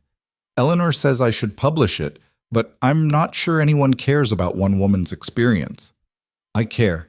Maisie cares. Everyone who lived through it cares." He sat beside her. "And maybe people who didn't live it need to know that history isn't just made by powerful men in cities. It's made by regular people choosing courage when they could have chosen safety." "I wasn't brave. I was terrified constantly." "Bravery is being terrified and doing it anyway. You said that yourself once." She set down her pen. "Do you think we made the right choices? Taking these risks, building this life, raising Maisie in the middle of all this chaos? I think we made the only choices that let us look at ourselves in mirrors without flinching. Right or wrong is above my pay grade, honest and consistent with our values that I can speak to." And were we? Honest and consistent? As much as humans can be. We lied when we had to, compromised when necessary, bent principles occasionally to survive. But the core stayed true. Protect the vulnerable. Stand against bullies. Build something that outlasts us. Vivian looked at the journal pages, years of documentation about choices made under pressure and consequences that rippled across lives. My father wanted justice. I wanted survival. Somewhere along the way, those became the same thing. Maybe they always were. Justice is just organized survival, systems that prevent the strong from crushing the weak. Elias gestured at the window, the ranch beyond. Out here, we see that clearly. In cities, it gets hidden behind laws and customs and polite society, but it's the same fight everywhere. That's remarkably philosophical for a rancher. Even ranchers think deep thoughts occasionally, usually while shoveling manure, but still. She laughed, tension breaking. They sat together in comfortable silence while evening shadows lengthened and the ranch settled into night. 10 years after the Valentine's Day confrontation that changed everything, Vivian stood before a crowd in the schoolhouse she'd founded. Maisie, now a teacher herself, sat in the front row with her own students. Elias stood in back with David Chen and Tom Welker and dozens of others who'd become family through shared work and mutual respect. Eleanor had come to document the school's anniversary celebration. She'd aged into distinguished silver hair and sharper insights, her newspaper empire now covering 12 territories. "You've built something remarkable," Eleanor told Vivian before the ceremony. "How many students have passed through here now?" 217. 43 have gone to university, 8 have become teachers, 2 are studying law, 1 studying medicine. Vivian smiled. "All of them know their education matters because someone invested in them. That's your father's legacy and yours combined. His evidence led to reforms that protected investors. Your school protects children's futures. Different methods, same goal, defending the vulnerable." When Vivian spoke to the assembled crowd, she didn't talk about her father's death, or the flight from Boston, or the violence that had marked her arrival. Those stories had been told, had become part of community history, had served their purpose. Instead, she talked about what she'd learned in 10 years of frontier life, about how strength came in unexpected forms, how courage wasn't the absence of fear, but the choice to act despite it, how community was something you built through daily choices to show up for each other. "I came here terrified," she admitted, "running from people who wanted me silent and dead. I expected to hide, to disappear, to spend my life looking over my shoulder. Instead, you taught me that the best way to defeat fear is to build something worth defending. So that's what we did. Built a school, built a ranch, built a community that protects its own." She gestured to the students filling the schoolhouse. "These children are our answer to every bully, every corrupt system, every attempt to silence truth with violence. We educate them, protect them, give them tools to build better futures than we had. That's not running from wolves, that's becoming the shepherds." The crowd applauded. Vivian stepped down to find Elias waiting. "Good speech," he said. "Think they understood what I meant?" "The ones who needed to understand did. Rest will figure it out eventually." He took her hand. "You ready to go home?" "I am home. Have been for years. Just took me a while to realize it." They walked out into the Wyoming evening, surrounded by people who'd become family through choice rather than blood. The ranch waited in the distance, solid and permanent, proof that running toward something was always better than running away. That night, lying beside Elias in the darkness, Vivian thought about the terrified woman who'd stepped off a train in silk gloves and secrets. She'd been so afraid of the men hunting her, of the harsh land, of failing to survive one more day. She'd had no way of knowing that fear would forge her into someone stronger, that the burned barn would become the foundation for something larger, that the desperate widower who'd taken a chance on her would become her partner in building a life that mattered. "You awake?" Elias asked quietly. "Yeah." "What are you thinking about?" "Wolves. How I spent 2 years running from them, and they taught me everything I needed to know." "That makes sense to you." "Perfect sense. The wolves showed me I was stronger than I knew, brave enough to stand when running seemed smarter, capable of protecting others instead of just protecting myself." She turned to face him in the darkness. "I came to Wyoming to survive. Ended up learning to live. That's the difference wolves teach you." Poetic for someone who claims not to be sentimental. "I'm allowed occasional sentiment. I've earned it." "Fair enough." They drifted towards sleep. Two people who'd found each other through accident and built something deliberate through years of shared work. Outside, Wyoming stretched endlessly under stars that had witnessed countless stories of survival and transformation. Vivian's story was just one among thousands. Pioneers and fugitives and dreamers who'd come west seeking something better and discovered that better was something you built rather than something you found. The ranch would outlast her. The school would educate generations. Maisie would carry forward lessons learned from watching adults choose courage over safety. Those ripples would extend far beyond anything Vivian could measure or control. But lying there in the darkness beside someone who'd proven that partnership was stronger than isolation, she understood something essential. Her father had fought for justice through documentation and exposure. She'd fought for it through survival and building. Both battles mattered. Both created ripples. The men who'd killed her father were dead or imprisoned. The systems that enabled them had been partially reformed. The vulnerable had been somewhat protected. Perfect justice was impossible, but meaningful justice had been achieved. And here, on a ranch that had become a sanctuary and a school that had become a foundation, Vivian Hale had created something her father never could have imagined. Not just revenge or exposure or vindication, but actual transformation. She'd turned fear into strength, running into building, survival into legacy. The wolves had taught her well. She'd come to Wyoming to escape them. Instead, she'd learned to howl back. And in that howling, in that refusal to be silenced or diminished or destroyed, she'd found her voice and her purpose and her home. Not the refined life she'd been raised for. Not the comfortable existence Boston promised those who played by its rules.